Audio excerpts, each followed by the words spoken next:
Good afternoon. At long last, it is our afternoon show for the week. Welcome to Scouching Live. I am Will, of course, the host of the show. It is January the 10th, 2025, which is pretty wonderful. I'm joined, of course, by my usual producer slash co-host, AJ. Sir, how are you on this fine Friday? I'm doing good. You guys like the Doing good. new look? See, I'm not lazy anymore, guys. Yeah, we're working on it, we're working on it. But anyway, welcome to the show. We got a pretty good one. I think it's going to be solid. It's going to be decent. So what we're going to be doing today is we're going to be taking a look at Arthur Kaliyev, the brand new New York Ranger, as well as I took a look today at Ivan Ryabkin, a player who has just recently come over to play in the United States from Russia, a player with quite the story going on. But first, before we get to our main segment of the day, I'm going to run our ad break, our ad read for the day. So, of course, we're brought to you by Fanatics. You can use our Fanatics affiliate link to buy anything in the store. And if you use the QR code on the screen or the affiliate link in the chat, we'll get a kickback on anything you buy in the shop. We're also brought to you by Puck Preps Hockey, where you can get all of your NCAA and CHL prospect needs. So consider a subscription over at Puck Preps. We have lots and lots of coverage at all age groups, all leagues across the country. I know Joel Henderson's been hard at work watching the Saskatchewan camp that's going on right now. So if you like your 2010 born Maddox Schultz, you can check that out over at Puck Preps and get your fill over there. And of course, scouching.ca, which is the website that you obviously are potentially watching this on, or are just watching, me, the guy who runs it. You can get a subscription to Scouching to get access to our Discord server, as well as exclusive NHL prospect data, insights into my track data, and subscriber-only written content with plenty of other stuff and more on the way that I'm working on in terms of public visualization tools. So you can look for those in the next couple of weeks. So, main segment of the day, Mr. Jadaro, how can we not start with Lane Hutson and the Montreal Canadiens over the last little while? Because holy smokes, just to run through some of the numbers here before we get into it, they've won 11 of their last 17 games since December the 1st. They went from 8-12-3, dead last in the conference in the East, and they are now sitting at 19-18-3.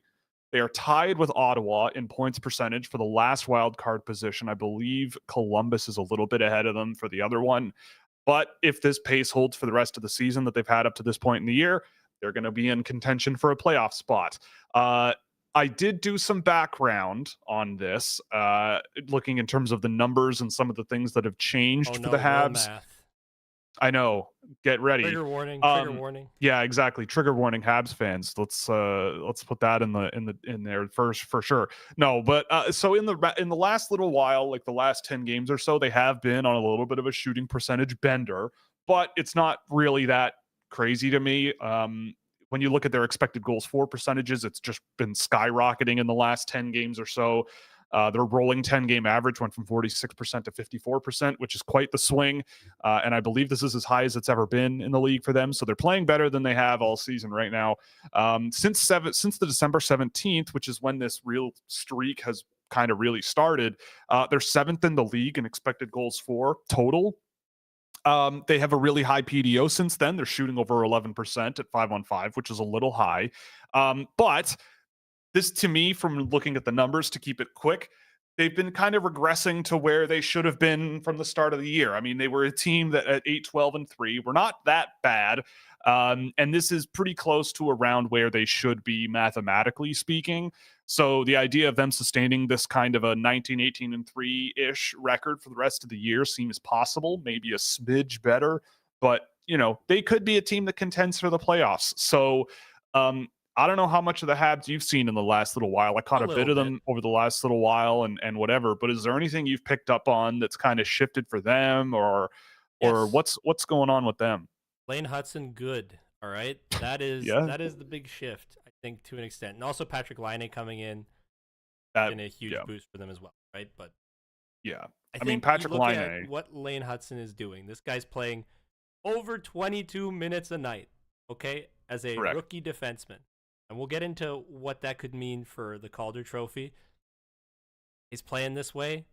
Whether or not you agree with it, Will, gonna win that award. It's gonna Whether or not happen. I'm an idiot. Yeah, Yeah, whether look, man, flavor of the month, and you keep picking the wrong flavor. All right, so exactly. that's your problem. But I think he's a Yep. really good player. Thing that I think he adds so much shiftiness.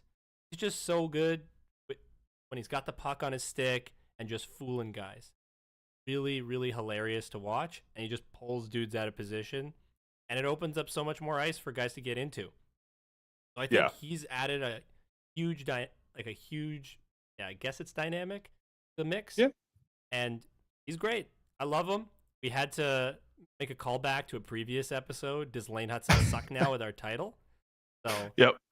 and Does Lane I Hutson suck believe now? he's Probably not. leading this rookie scoring race as a defenseman in points. So that's pretty I incredible. think you're right. Yeah, I mean, he's on pace for a 60-point season, which for a rookie is bananas. I mean, he is playing a lot. He's a point a game over the last 10 games, which is when the Habs have really been Mhm. sort of ripping. We actually watched some of Lane Hutson's last game, was it? Or the game before? Who were they playing in I that think game? it I was already a forget. couple games before. It was Colorado that they were. Was it? Okay, yeah, they were playing Colorado. I think a little while ago I that mean, game happened.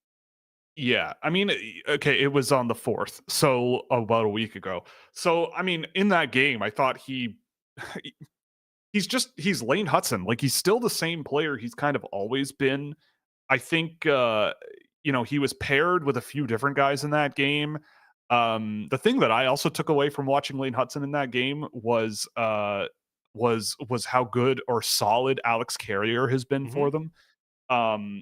I mean, I don't know why Nashville traded that guy outside of just to get younger, but That's the he reason. played really well. He played really well in that game. He was a really interesting piece to have on the roster.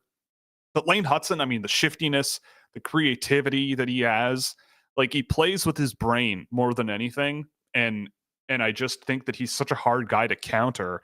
Um, and I think that there were moments in that game too where you can see potential for more out of him, right? Like some of these moments in the offensive zone where he's just kind of lobbing stuff on net into shin pads and from the perimeter. And, like when he kind of really does work well, sort of dishing the puck to others and deferring to others and all of those things. Like I know he only has 3 goals this season, 2 of them have come in the last 10 games, but I don't think that's really his brand, And really, also, like in the who NHL. cares? Yeah. And who cares?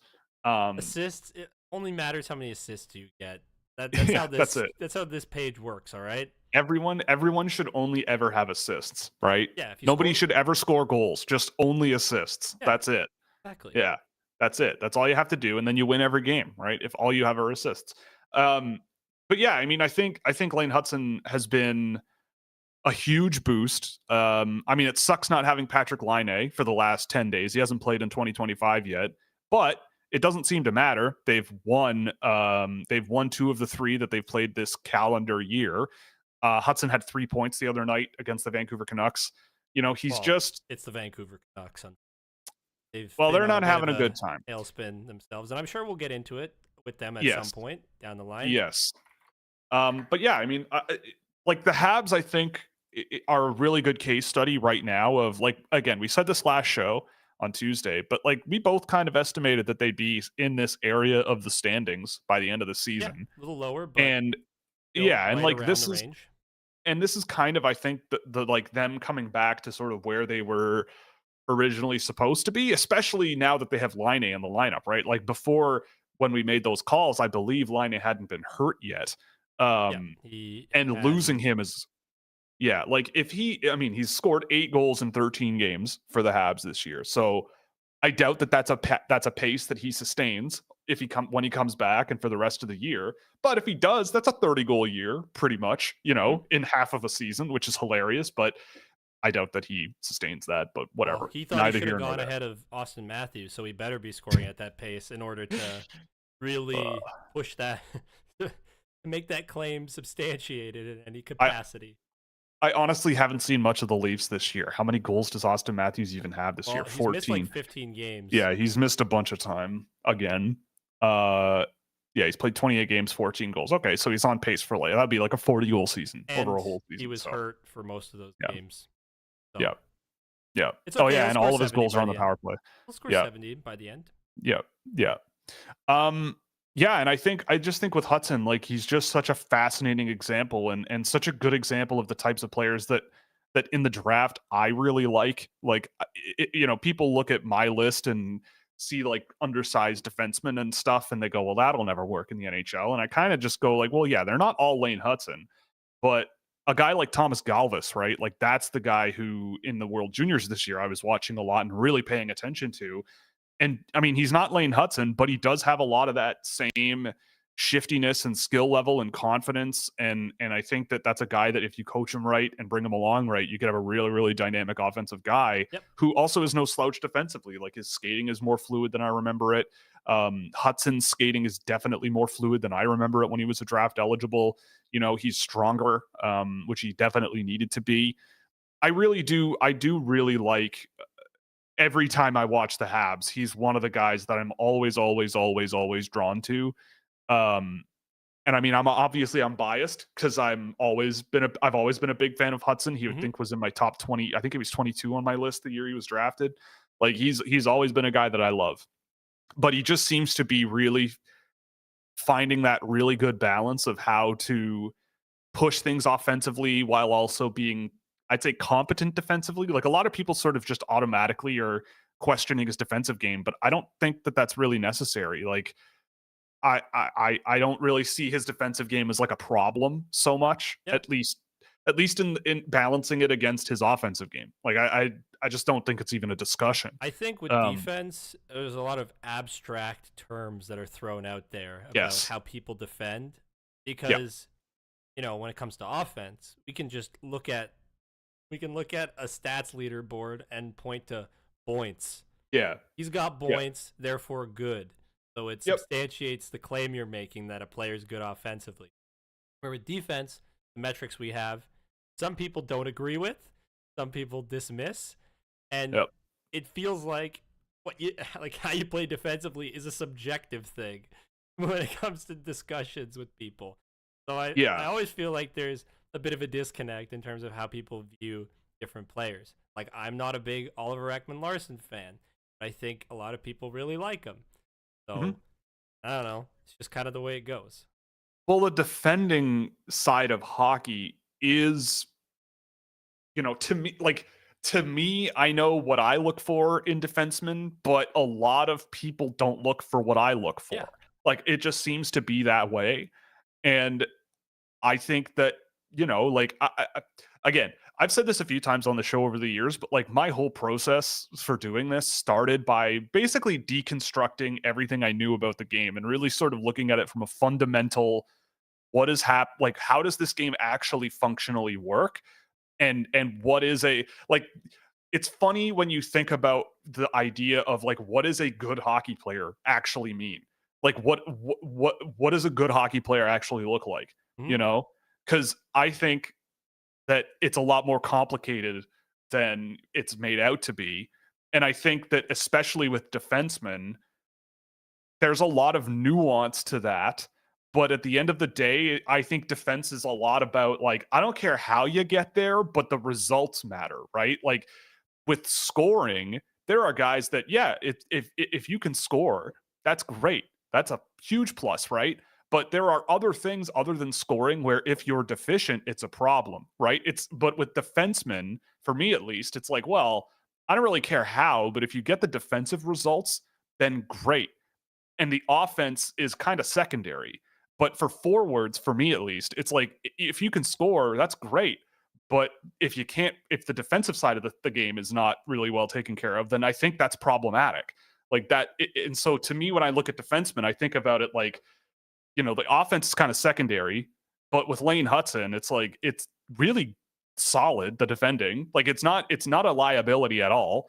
And especially if you pair him with a rock solid guy, like I think Alex Carrier kind of has Mhm. been, you know, then you're gonna have a good time because the offense then can kind of take care of itself. I don't need Lane Hutson out there standing guys up at the blue line and throwing guys into the bench and, clearing the front of the net, cross-checking guys and getting low to the ice and protecting, whoever it is in net. No, he I just don't defends I, by having the puck on his r- stick. right, and he defends by being a bit of a pesky guy along the boards and getting his stick in lanes, and like there was a couple of instances against Colorado where he was on the left side of the ice and had to cut into the middle and cut off sort of a sort of half breakaway kind of vibe. And he didn't go for the body. He just got his stick in the shooting lane and deflected it out of play or something like that. And to me, I go, well, yeah, like Corsi wise, that's a shot attempt against, but I don't really care because you kind of got involved in the play. You got your stick in there and got it out of play, right? So to me, what else do you want out of a defenseman? If you can do that over time, over and over and over again, then great.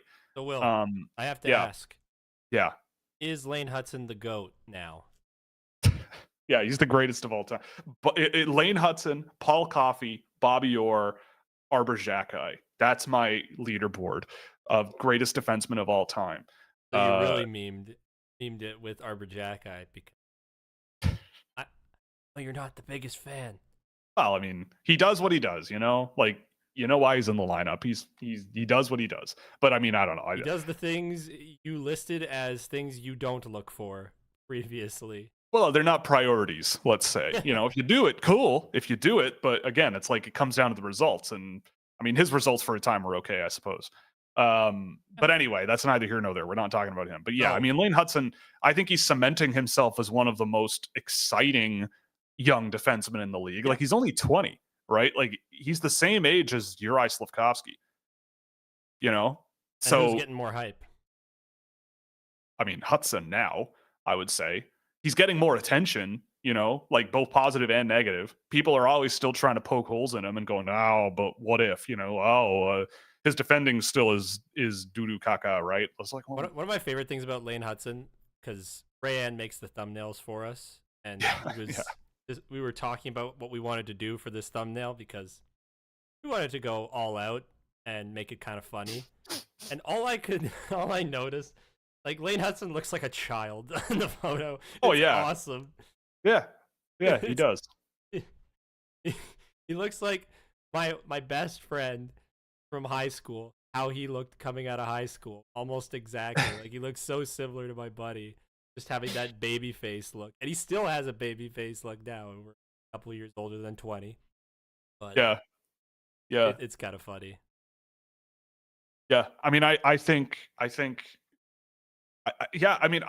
there is also maybe a little bit of a cognitive bias with guys like that. Players who look like children. It's like, well, they're never going to grow up, right? They're never going to. They're just beard in his draft year. Yeah, if you got a beard, people will look at you more favorably. In sports, I don't know. Like if which Kelsey brother is the one with the beard? Is it Jason? Yeah, it's Jason Kelsey. Like if he didn't have a beard, have beards. Right, but I mean, he's got like the burly beard, the Joe Thornton beard, right? Like if he didn't have that, would he be seen as much of a badass? Maybe not. I don't know. Maybe, but I don't know. I'm not a big NFL fan, but he helped pioneer something really cool. Push. Yes, that's true. He did do that. Yes. Now my Bills are doing it. Yeah. Yeah. Bills. Yep. The Broncos. I hope. They should. They better. Right. They should.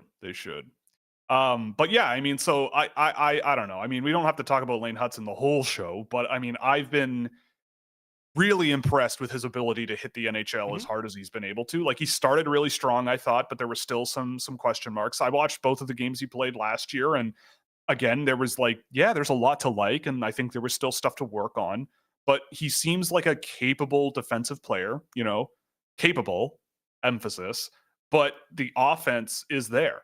Like that's especially in the offensive zone, and that's his selling point, right? Like, and I think if you had a team of 6 Lane Hutsons, you'd be doing just fine, And part of my thing in the draft work that I do is like, if like a lot of the guys I would draft are kind of like Lane Hutson, maybe not as skilled or whatever. Maybe they're a little bit more mobile than he is, because I think that is a bit of a weakness of his.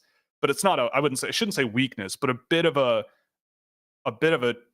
question mark. It's fine to say weakness. Fine. Like it's fine. Like he gets around more than okay in open ice, but like there are guys that are better at it. But I when I look at the guys in the draft and when I look at how the game is played, at least in my mind, I go, yeah, like I could roll guys like that. Like, you don't have to be super huge, but if you can get around well and stick check well and get in lanes and move the lanes, get in lanes and move the puck really, really well and dynamically join into the offensive zone and you have the right systems in place to cover for you when you're jumping into the offensive zone, then yeah, there could be a huge amount of upside there. And I think that guys like Lane Hutson are pretty undervalued. Like he went what 60th in the draft or something like that. Something dumb. Yeah, something crazy like that. And it's like, are there 59 better players in a given draft class better than Lane Hutson? Like that are better bets. And I just can't imagine that the answer to that is yes. And at the time, I didn't think the answer to that was yes. So it's very interesting to see him do what he's doing. I don't know if it's going to change anything about how people view defensemen in the draft or anything, because they might just go, well, not everyone's going to work out. So he's maybe the exception to the rule or whatever. But I don't know. I like guys like him. I think that he is a really good example of a really, really good hockey player that doesn't quite line up with a lot of people's expectations of a defenseman. Yep. And I don't know. He's an interesting case study. Like if you're interested in like learning about the sport, and really sort of understanding things, like he's a good one to sort of check out and like study for a bit. He plays a lot of minutes, so you get a big sample on him pretty quick. But yeah, I mean, I don't know. Do you have any closing thoughts Yeah, on Hutson before we move I'll on to our close it out. next? I saw a comment Yeah, yeah. about one of like the under discussed things about Lane Hutson, his ability to hold on to the puck a little bit longer. Like that's kind of what I was talking about earlier about his shiftiness, where he's able to deceive guys. Like I think that's the thing that Lane Hutson does that's really, really cool, where he creates so much space for guys. And I think Yeah. that's his bread and butter. And then Cole Caulfield can slip right in and put the puck in the back of the net because that's what Cole Caulfield does. And we are big Cole Caulfield guys on this show. Or We are. Patrick Laine, for that matter. Cole Caulfield, quietly, 40-goal season potentially. He's already at 22. Well, it's because all the air is taken out of the room by Lane Hutson. He's the GOAT Yeah, now. that's true. The GOAT Yeah, he's now. the GOAT now. Yeah. I mean, quietly, the Montreal Canadiens might end up with 6 guys at 20 or more goals this season, which is pretty good. Like, Heinemann has 10, which I did not expect. Gallagher has 10. Evans has 10. I think Evans is he's shooting the lights out. I think his shot percentage is like 20% or something. But still, 10 goals. Nick Suzuki, 12. And Patrick Laine has 8 and 13. Like, all those guys may hit 20. Maybe 5 of them do. I mean, Caulfield's already there. But anyway, neither here nor there. Maybe Uri Slafkovsky regresses and gets to 20 or something. But regardless. So, yeah. Arthur Kaliyev. Yeah. So we watched Kaliyev in his first game in a Rangers uniform. But before we get into that, I do want to mention, I talked to you about this before the show. I like doing this, and I don't know if anyone else does, but when something like this happens, where a player who there's a lot of chatter about them, and then years go by and they kind of, float around and lose the public attention that generally they get. And then people come back later, or they move teams or something. Like I like to go to the subreddits. I don't go on Reddit much anymore, but when I do, it's to go on the subreddits of the team that lost that player and see what the fans say about them. Because the fans watch like if you're posting on Reddit about an NHL hockey team in that team's subreddit, you're watching that team a lot, probably. You're a fan. And so you probably have seen a lot, right? And if people are upvoting comments, like I know there are bots and everything or whatever, but like generally, it's kind of like plus minus. It's not always gospel, but you can glean stuff from it, right? And so when I look at the things about Arthur Kaliyev that were in the LA Kings subreddit, a lot of them were kind of like, well, we just lost him for nothing, and we're kind of struggling a little bit on the power play to score, and that's what he can do, and like he wasn't bad, so I'm not sure what we're doing, one thing or another might lead to a player getting waived. Maybe other guys are, higher on the depth chart all of a sudden than him. But now he's a New York Ranger. So I was very curious to see what he looked like, and so were you. And so we took a look. I mean, I talked a lot about Lane Hutson. So why don't you start this one off, and then we can chat about it. So he's an interesting player, but I think the first thing I noticed in that game against the New Jersey Devils that the New York Rangers managed to win, that's what they used to do a lot, was that Arthur Kaliyev is a guy whose eyes are trained on the puck almost entirely. It is very rare that you'll see the guy, like he'll look around sometimes, but a lot of the focus is on the puck, and he tends to move towards it in ways that kind of compromise his position. What I like about Arthur Kaliyev is he moves well. We talked about this while we were watching the game. Kind of a bigger guy, or at least Mhm. enough of got enough size, and he can skate pretty well, and he moves around, and he can create some really cool plays every once in a while. But off the puck, just kind of trained on it, and he misses things as a result. Or he, instead of taking, like, there was a ton of, like, Will pulled up a clip we were watching as Brett Berard's coming into the offensive zone. There's all this space on the right-hand side, and Arthur Kaliyev is moving towards Brett Berard, while I think Adam Fox is going towards that space, but trailing because he's the defenseman. Right. Yeah. So if he got into that space, there's a chance that he can do something a little more dangerous. Yeah. But I think there's a player here, just got to rework some of his habits. But I think he's really good if you can rework those habits as a bottom six guy. I mean, with him, that's kind of tale as old as time with Kaliev, right? Like, it's like I found him, and I've always kind of found him, but I found him in that game especially, like, just kind of frustrating. Like, he there's a lot there. Like, I think he might be a good candidate for one of these guys who is an elite junior scorer, right? Like, and you can see why, right? He's got a quick wrist shot. He can also pass the puck decently well. You know, there's a lot to like about his game. But in the NHL, things are a little bit different. But the thing that Kaliev kind of does have that is a bit of an advantage in the NHL, or at least it can mitigate some of these issues, is he's pretty big. You know, he's I think 6'2", something like that. And he's not slow. Like, I don't think he's particularly agile, but he's not slow. Like, we saw him chasing down loose pucks and getting body positioning on guys on dump retrievals and all of these things where I'm kind of going, okay, like, I think there could be a complementary bottom six. You know, if you can get him to think that he's more of that, you know, at 5-on-5, we're not putting you in the top six. Like, I don't think he looked like a guy who should be playing top six minutes, right? But maybe a guy who can play in your bottom six and grind it out and play physical. Yeah, I see that comment. People are forgetting that Kaliev is actually 27, not 23. That's true. I actually heard he's 38. And he's like really just at this point about to fall apart. So maybe he will be with Humo Tashkent, his hometown team in the Kazakhstan league. I think they play in now in a little while. Shout out Uzbekistan, you know, straight out of Uzbekistan. Maybe he can help their national team when they start playing in the IHF at some point. Anyway, let's get back to the topic at hand. Yeah, I mean, he struck me as a guy who was winning more races than I thought he would, you know, getting to loose pucks quicker than I thought he would. And he had some nice plays just moving the puck around the ice with pretty good control and thinking pretty quickly. That one play that you mentioned was a really good example. If I'm on the video team with the Rangers, if they have one, where I pull that and I go, look, man, like he drifts a lot. Like, he sees the puck on the other side of the ice and he'll just drift over and sort of get involved a little bit. And you're kind of like, you're a winger. And so, you know what it's like? You know, they tell you when you're driving, you keep your eyes on the spot you want to go. Yeah. His eyes are on the puck, so he shifts that way. Yes. Yeah. Look where you want to go, but hockey, you know?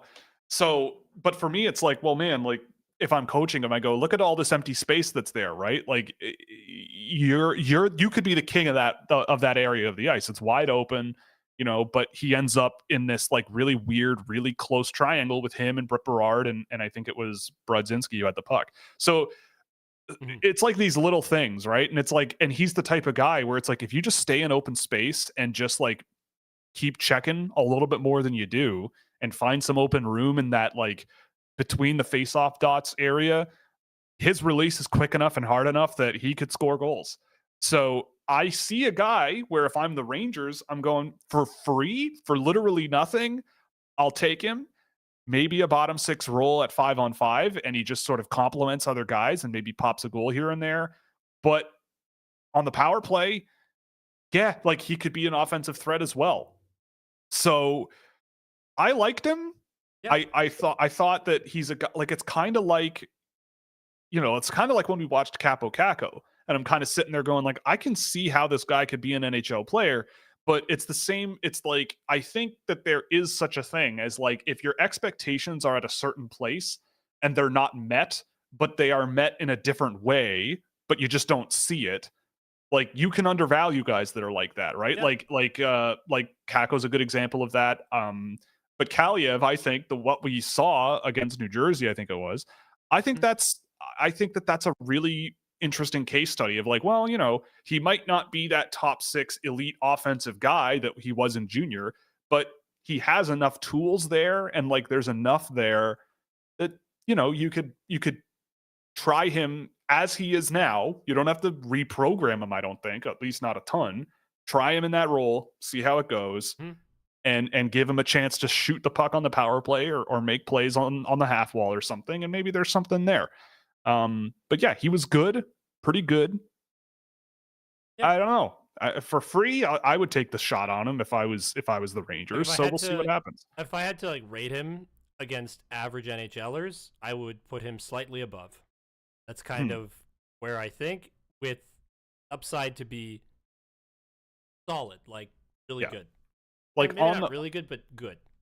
Rangers, I would be playing him every single game ahead of Adam Edstrom or Matt Rempe.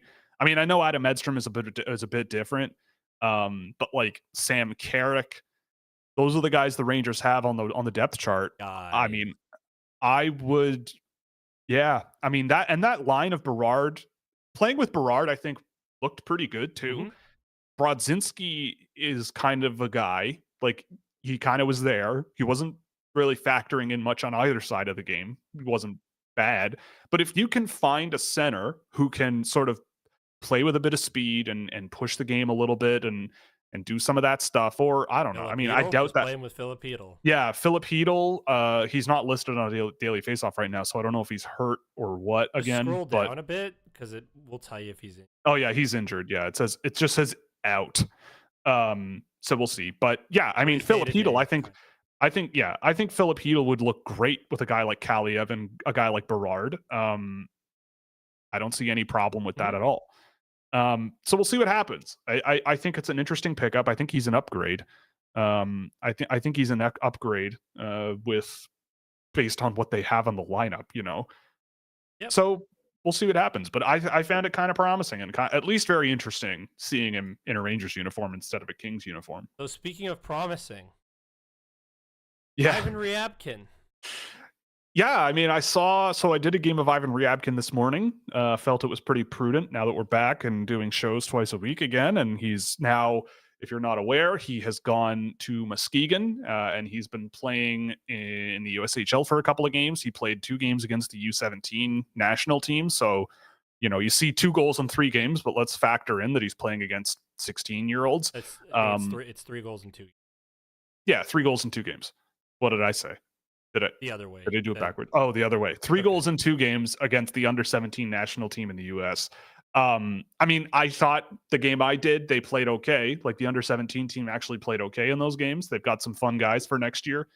But I mean, in Ryabkin's case, I mean, look, I still think that considering him a top, I mean, things aren't going to flip on their heads within 2 games of coming to North May I America. insert very quickly? Yes. Just because he only has goals, Will. Is that the Yes. problem? That's exactly He's a it. part of the It's all all goals, ol no it's assists all club. goals, no assists, therefore he sucks. That's exactly it. You nailed it. Um, but seriously, Yeah. um, uh, yeah, so I did data from that game, or one of the games, the January 4th game. Um, he didn't play as much in that game as he did in the first one, but they controlled a lot of possession. They probably should have against that team, but yeah, so I guess we'll get to with the actual thoughts on the game where like he is still, I just don't know if I see a top guy there at all, really. Like he's got a pretty good shot release. He's, decently, he was quite good defensively. Like he was stepping up and challenging play really well and doing all those things decently well. But the issue, like he kind of plays, at least right now, and I don't know what this is all about, but he plays this very like caveman style hockey, right? Like it's very frustrating to watch him where it's like you're being a little reckless. Like I saw him absolutely plant a guy in the ground, but it wasn't a very clean looking hit. Like it was a huge hit and it was clean, but like the elbows were kind of out. It was kind of unnecessary and they maintained possession anyway. I saw him in that game. He dumped a guy like really far from the boards from behind unnecessarily. Like just kind of gave him a good cross check to the back and threw him into the boards. And then he got thrown out of the game, I think, for slew footing a guy away from the puck. Just again, like he just got his stick tied up with someone, and instead of like just letting go of it, he threw the guy to the ice over his foot. And it's like, it's things where I'm sort of going, let's cool. And that's kind of the stuff he was doing in Russia. And I've said this before on the show where it's like, it seems like he's playing really frustrated. Like he's playing like he's very easily sort of thrown off and just really frustrated. And I don't like talking about these sort of psychological things because not being on the ice and not Mhm. not being the player, it's a little bit more difficult, but it does seem that way. And I think he was fine. Like I saw him, I looked at my list, I bumped him up a few slots because I went, you know what? There's a physical player here. He's, smart enough defensively where he's in the right spots and chipping in here and there. His passing is infrequent. Like he wasn't touching the puck a whole lot. He wasn't very involved in transition. He was jumping into the offensive rushes really quickly and really looking for those offensive chances. And he got a few. He scored a goal. But that goal was sort of off the cycle he wasn't really involved in. He got to the front of the net, and just popped one by getting a pass in front of the net uncontested and just put one in, right? So, it hasn't completely changed my mind on him at all, I don't Mhm. think, but it is something where I'm going, all right, like I'll check in again next month, maybe again later on and see how things go.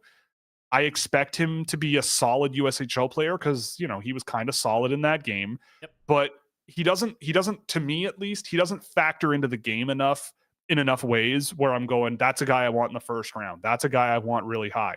It's just his puck touches at times are really fancy looking. He's got some interesting skill, but I don't think it's like higher than everyone else in the draft, Mhm. and I just think his game has kind of taken a step back this year relative to what I remember But last year. but Will, you Yeah. consider that he's projected for 281 penalty minutes and that he's projected to be a Hey. plus 50 with Yeah, 50 I mean, what goals do you and know? 0 assists? Yeah. I you can't argue that, No, you After can't. 2 games, that's enough of a sample, that's it. You're done.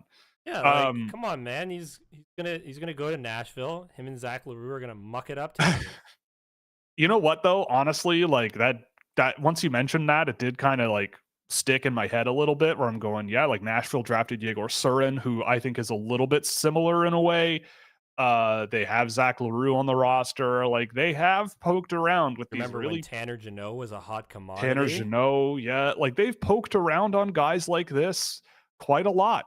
Um, and like, is he that type of player long term? I don't know, but They I don't also know if I like like. Russian centers, it seems They like. do, they do. Um, but I don't know. He is to me, I think, very quickly becoming like the wild card of the draft. Really, like I would be totally not surprised if he's just having the Hmm. worst year imaginable and still kind of recovering from a brutal start, whatever. And he turns out to be remarkable, right? Like, but I don't know how to value that risk because what I've seen of him this year, it's just other guys are much more interesting to me.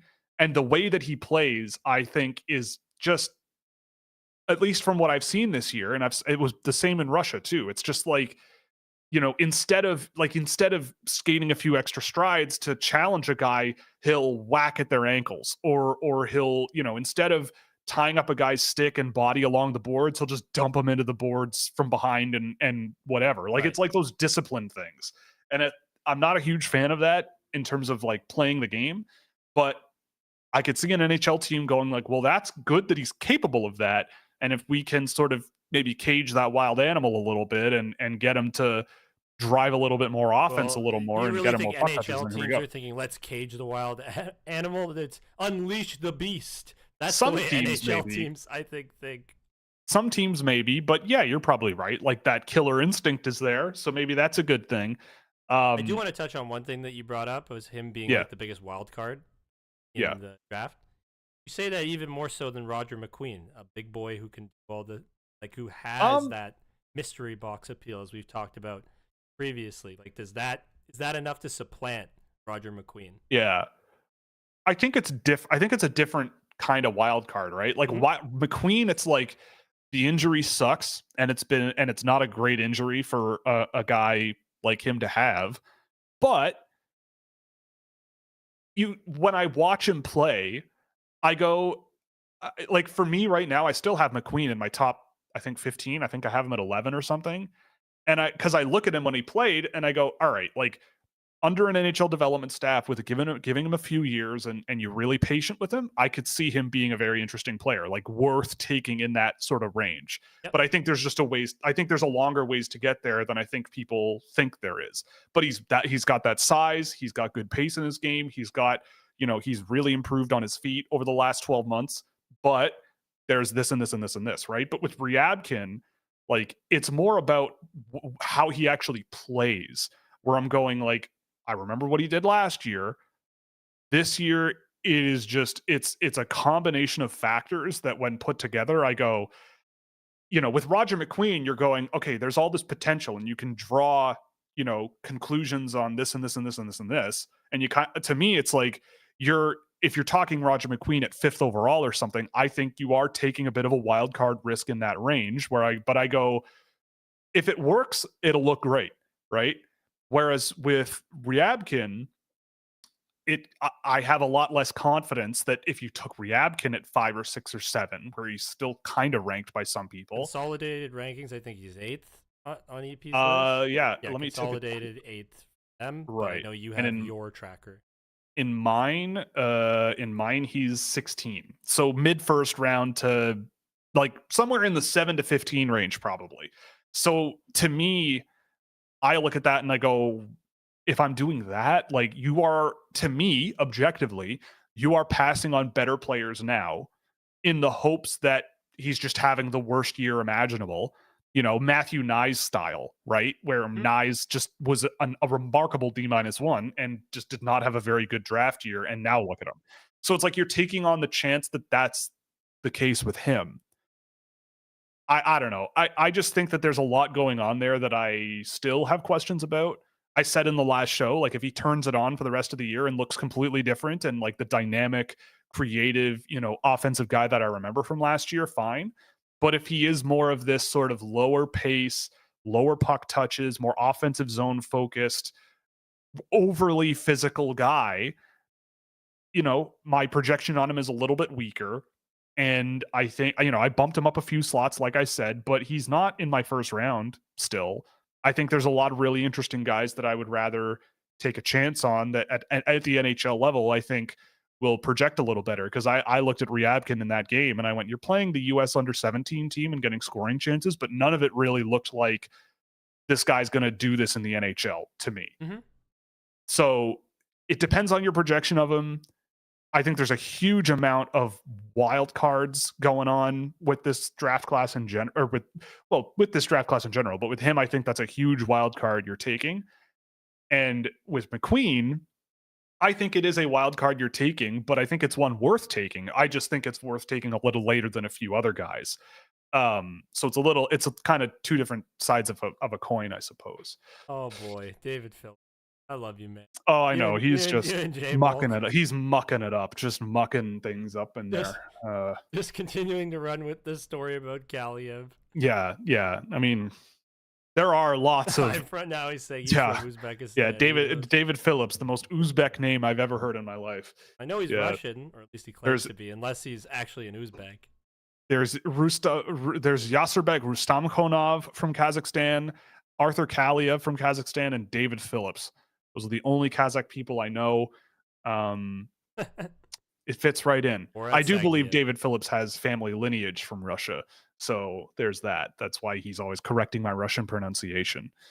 Um, but yes, I mean there are lots of fun stories about Arthur Kaliyev floating out there. Um, it's it's so funny. I don't know how many of them are public, but like he's a character, man. He is a character, and I don't know. I feel like the Rangers, he might find something successful there. I don't know. But anyway, Yep. So, fun times. you want to actually just, well, actually, I'm going to do something first. Yeah, yeah. So, the Boston Bruins, they played the Tampa Bay Lightning last night. Here we go. Last night being Thursday, January the 9th. And they were defeated at the hands of the Tampa Bay Lightning, 4-1. And I hearken back to this because David Phillips not only is trolling somebody else in the chat, but is also trolling me with all his comments about Josh Waugh being better than Fabian Lysell because AHL All-Stars. Which, you know what? Fine. You can point to that as one piece of evidence. Go right ahead. But Fabian Lysell came up, played for the Boston Bruins against the Columbus Blue Jackets. I believe they won 4-2 or 6-2, something like that. Since then, they've lost 6 times. And none of those have been in overtime, if I'm remembering correctly. So, no points. No points in the standings. They've now been passed by Tampa Bay. Boston is now in the top wildcard spot, having played more games than I think most other teams. Call this guy up, please. This is an every episode reminder until he gets called up. I'm going to do it. I'm going to do it, and I don't care how many points he's scoring in the AHL. Does not matter to me.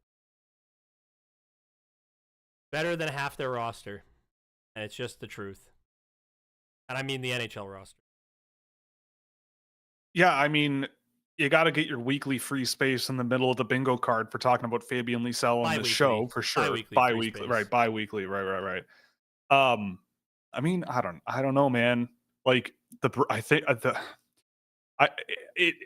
to me at least, it seems like the writing is on the wall that the Bruins should probably start like thinking a little differently strategically from the top down, but I'm not optimistic. Fine by me. They can fail. I mean, all they yeah, want. it's fine. It's fine by me too, right? But like something's not right. And I agree. I think a guy like Lysell is what they need, even if it isn't. Even if he plays 10 games and has 1 point, like I feel like he'll play well in those games. Like who was he playing with in that game we watched? The one game he played, it was Frederick and Brazeau, right? Yeah. Like I don't know. And he was great. He was good. And you know what's crazy? He was good. Trent Frederick's on trade bait boards. Why? Yeah, I'm not sure why you would trade Trent Frederick. Why would you trade Trent Frederick? How much money does he make? He doesn't make a ton of money, does he? Not much. Yeah. I'll go check it out, but it's not much. I've always liked Trent Frederick, man. Like Trent Frederick here. Just as a side note, I do want to mention this because I like to get people thinking sometimes. Thinking back to the NHL draft when Trent Frederick was drafted, I don't know how many people remember, but people kind of clowned on the Bruins a little bit for going. They openly said at the draft, I think they took him 30th or something. And it was a little higher than I think people had him. Like I think he was a mid to second round rated guy, mid second to late second round guy. I could be wrong, but I think it was something like that. And they kind of reached on him a little bit, quote unquote. And when they drafted him, they said, "Oh, we think he's going to be a really, really good bottom 6, third line guy for us one day. Like probably not an offensive scoring guy, but a really good bottom 6 guy." And people kind of clowned on them for that. They're like, admitting that your guy is not going to be a top 6 player, blah, blah, blah, blah, blah. Like, how could you possibly do that? But it's a really good example of, I think, a really interesting approach to the draft because he is a really good third line guy. Hmm. Like, I don't think he's a top 6 player, but he is a guy that in your bottom 6 fits. And I think that in the draft, it's like that in that range of the draft with a level of confidence that I think Trent Frederick kind of maybe brought at the time, it's why I have a guy like, say, Bill Zonin in the late first for me, right? Like, I look at him, actually, he's a little higher than that now, but like Will Bell, too, is another one where it's like you can see the trajectory of like, are they top 6 guys in the NHL? Probably not. But like third, fourth line, Also, really yeah, hard to be a top 6 guy in the NHL. it is It's extremely really hard. hard. It's Really really hard to hard. be a bottom 6 forward in the NHL.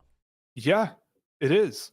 Um, but yeah, I mean, I think I look at that and I go, that's a really interesting case study of like where people might need to see think about things a little bit differently, right? Like, because he is a really good example of that, where it's like, yeah, if you have that level of confidence, which seems to be rightfully placed, then Mhm. there's nothing wrong with that. I checked But the anyway, contract. yeah. What? It's Sorry, yeah, 2.3 mil, and it and that's what he's runs. making. Yeah, it runs until the end of the season. It was a 2-year deal. I'd take that. Yeah, I'd take that, especially Like if it's it, half retained. yeah. And if he resigns, is he an RFA or a Um, UFA? I think he would be a Probably UFA at this UFA point if because yeah, they're 2016 draft, I think. yeah, he's UFA. So yeah, he'd be a UFA. I mean, he'd get what, like 4 million, 5 million, maybe something like that. I don't know. I don't know. I don't know it'd be that much just because he's Who on the knows? bottom end of the lineup, but I like him. Yeah, I yeah. will never Like forget Jack Edwards. Speaking of skill, Trent Frederick. One of my favorite Jack Edwards quotes that of is a all good one. time. Yeah. Oh, brother. But yeah, I mean, so Like I forget what the original topic of conversation was outside of Fabian Lisel should be on the no, Boston Bruins. we just ran out of things, so I just took some Right. airtime. Got to pad out a few minutes. Yeah, well, Yeah. it's okay. It's okay to go off on tangents. That's what we I like love here. tangents. Yeah. I love trigonometry. I was really good at it. It's sweet. Tangents are cool. You Oh, know? oh boy. What? Math nerd comes in Yeah. here, tells us all. I ran the numbers on who's going to be a good performing team the rest of the year and a bad performing team. Yes, I did do that. Yeah, yeah. He messaged me today like that. Yeah. Go Sabres, I think it was. They're not No, they're not on any of that.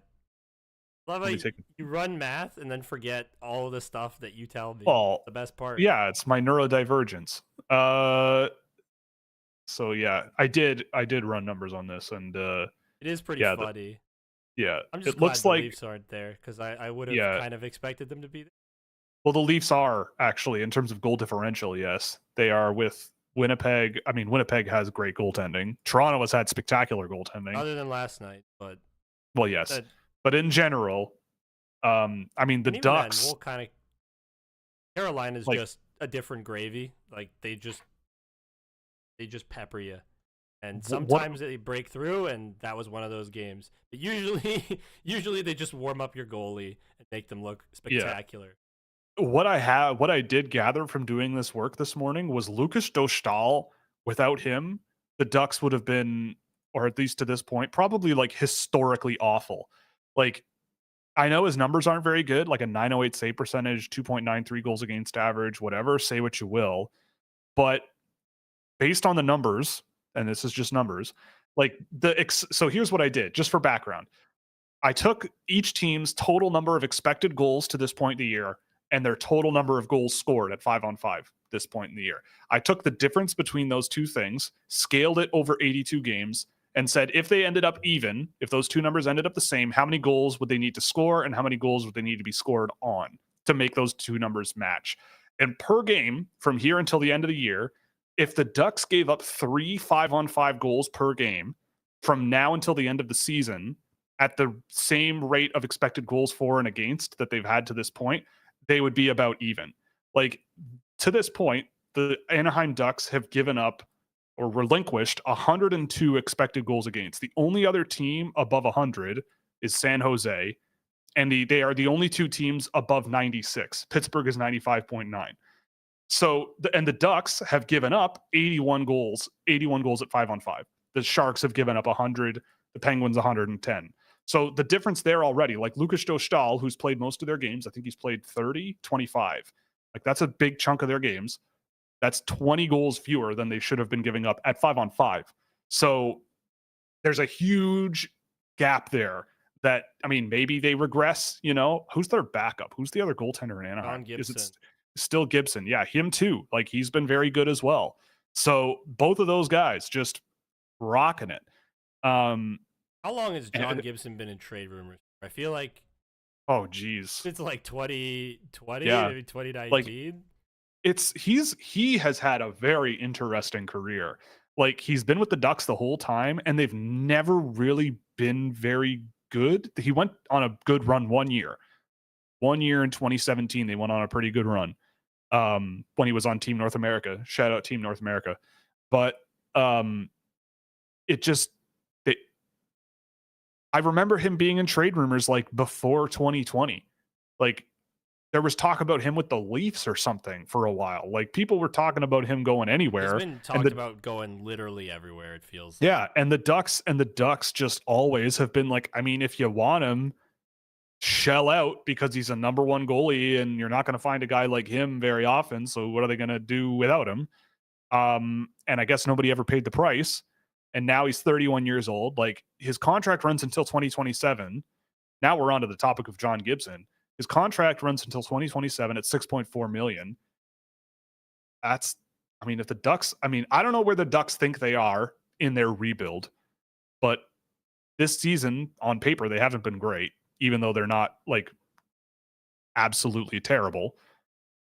Is that a guy that they finally now, is it like now or never trading John Gibson because he's got a pretty good contract for a starting goaltender?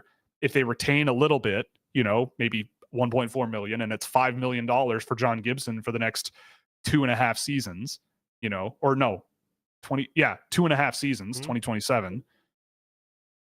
That sounds relatively attractive to me if I'm a team that needs to sort of stay cap compliant. And it's something that I probably would pay a good chunk for because he's still got the juice. He's not bad. He's been great this year. I don't know. It's a thought that just crossed my mind. I'm just so fascinated for the trade deadline because there's so much like what's going to happen in Vancouver. Are they going to pull the trigger on getting rid of either JT Miller or Elias Pettersson? That would be nuts. I don't think they will, and they really shouldn't. They should just figure it out and fix this because guys are too good. Why? Just ridiculous. Yeah, well, find a way to make this work. Or this is just like pointed as an excuse for why the Canucks fell off. Really. Yeah, I know. They shouldn't have been this good. Good last year. We said that last year, and everybody screamed at us. But we'll see. I don't know. I think this year's going to be really fascinating. Like Brock Nelson. I love Brock Nelson. He's like number one on trade bait lists right now. Pretty cool. Like, I mean, it sucks for Islanders fans, but like I love Brock, and I'm excited to see what happens with him.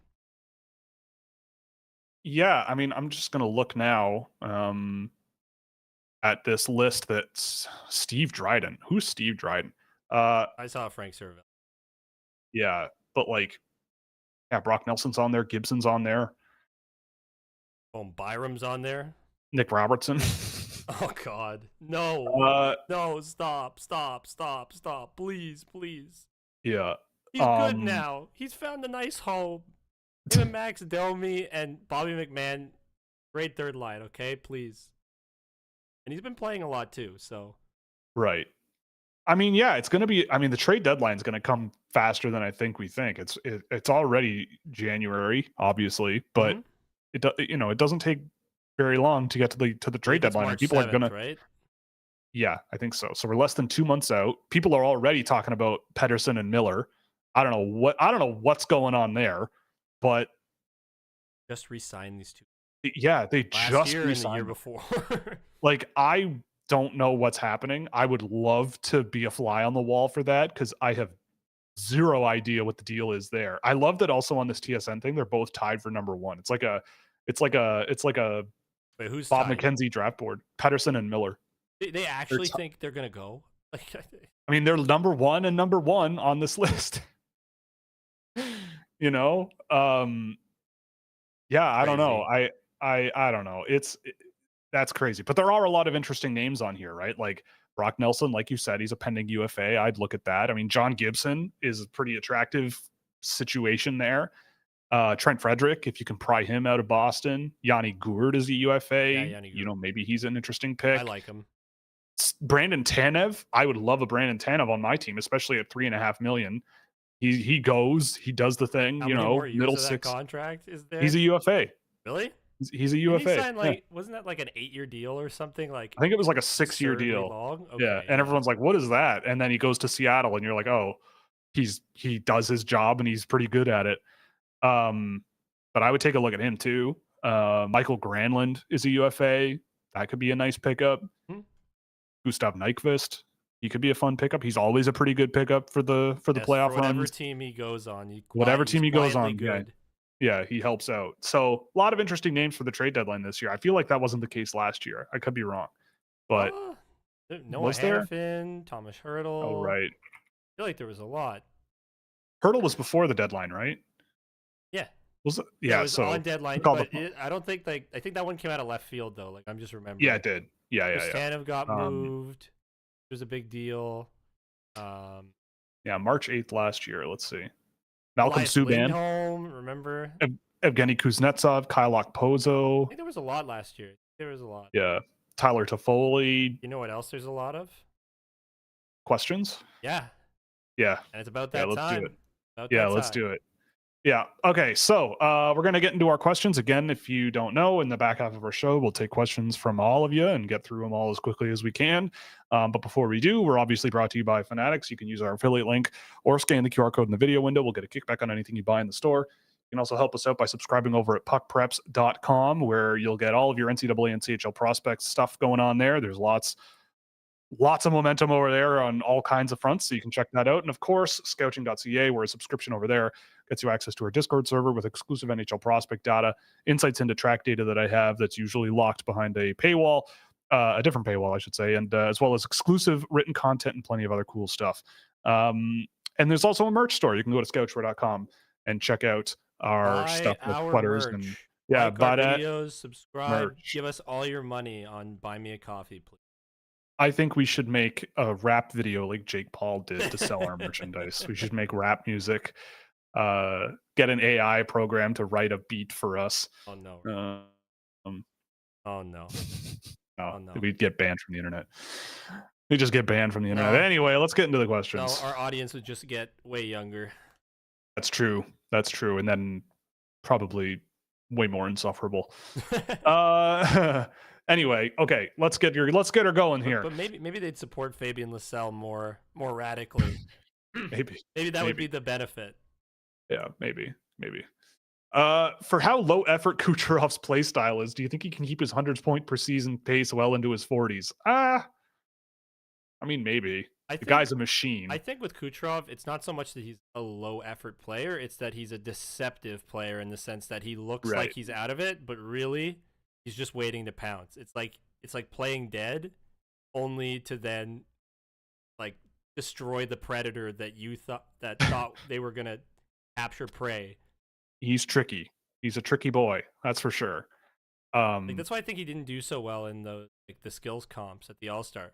Yeah. I don't think it's because he didn't try. I just think he's so he's based off of what other people are doing.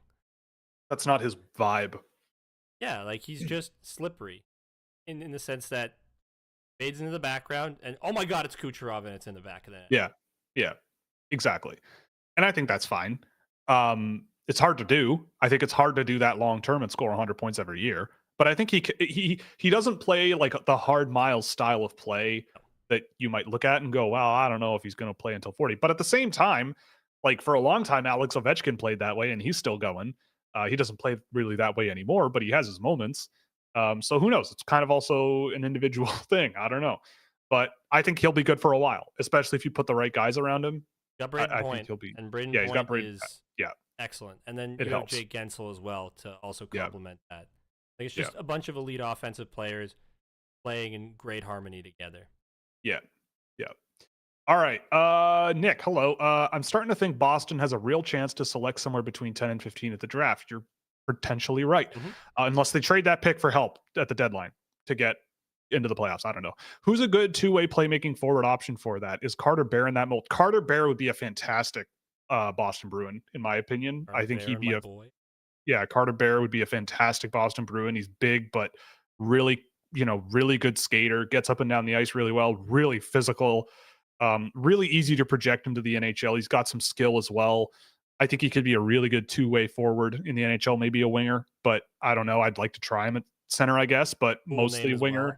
Cool name. Cool name. Yeah, cool name. That Really always good gets player. bonus points from me. Yep, I think he'd be a really good option. So good on you for throwing that one out there. The Bruins in that range. Yeah, I mean that range is kind of where things really open up for me. I might look at a guy like Oh, you know I who don't I know. just thought about? Oh God, who? Jabkin. They need a center. Oh man. I mean that's a risk. I don't see it happening. When was the last time they drafted a Russian? I don't know. That's true, actually. I don't think they do. I mean, they don't draft very often. Period. Let me take a look at my document here for Boston. They have, of course, it's taking time to load. I don't know. Yeah, they have zero guys playing in Russia. Almost entirely, they have guys playing in the NCAA or USHL, except for Loka Johansson, who's Swedish but playing in the Q. That's it. It's all college guys. So if the guy's not going to college, they're probably not picking him. Anyway, I mean, so let's say that. Let's say it's not Carter Bear and they draft a guy who's maybe going to college. Shane Van Saggy, easy. There it is. That guy would be a real Boston Bruin pain in the butt. Also awesome Um, name. yeah, I could see Shane Van Saggy. It'd be a bit of a reach there, I think, in that range, but I really like him. So like in the Um, Trent Frederick mold. I yeah, mean, I mean I he's don't mean like Trent Frederick. yeah, I mean like how they picked Trent he, Frederick. exactly. Like something like that where I mean he does have some skill and some moments of real Oh yeah. real impressive stuff, but Hey, Ryabkin is uh a USHL guy now. That's actually that's true. true. That's true, but he's not going to college. At least not that we know of. Maybe, but we don't know that yet. But yeah, I mean if you wanted to just play that game of like historically the Bruins don't draft outside of college, it seems.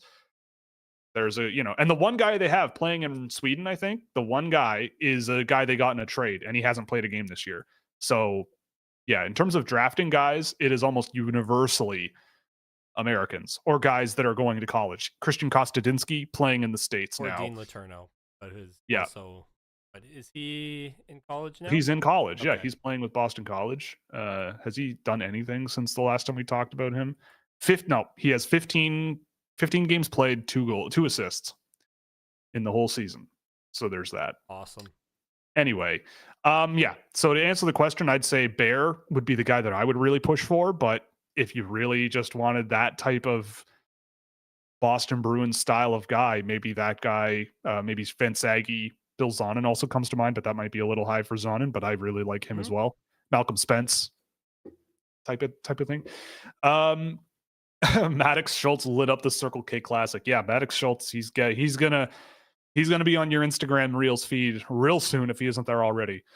Is he the I saw, best, whatever age he is, player yeah, at hockey? 2010 born. Yeah, he's Okay. turning 15 this year. He's the greatest that ever lived. He's the goat. I remember when people were posting stuff like that about Connor Bedard when he was that age. So who knows? Um, yeah. So I think this was in reference to Lane Hutson. I saw on the NHL Network he was leading in slot passes. Mhm. I believe it. Makes Uh, sense. all of them. Oh, I think that was Line A. All of his goals are on the power play. Fair enough, but goals are goals, I guess.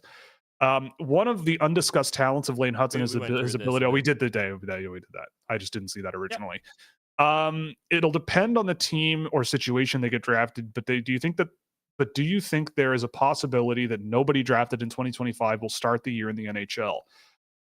I think there's going to be a couple of guys in the NHL next season, right? Like I don't it's tough with a guy like James Haggins because I'm not totally convinced he could jump straight to the NHL, but you can't test it.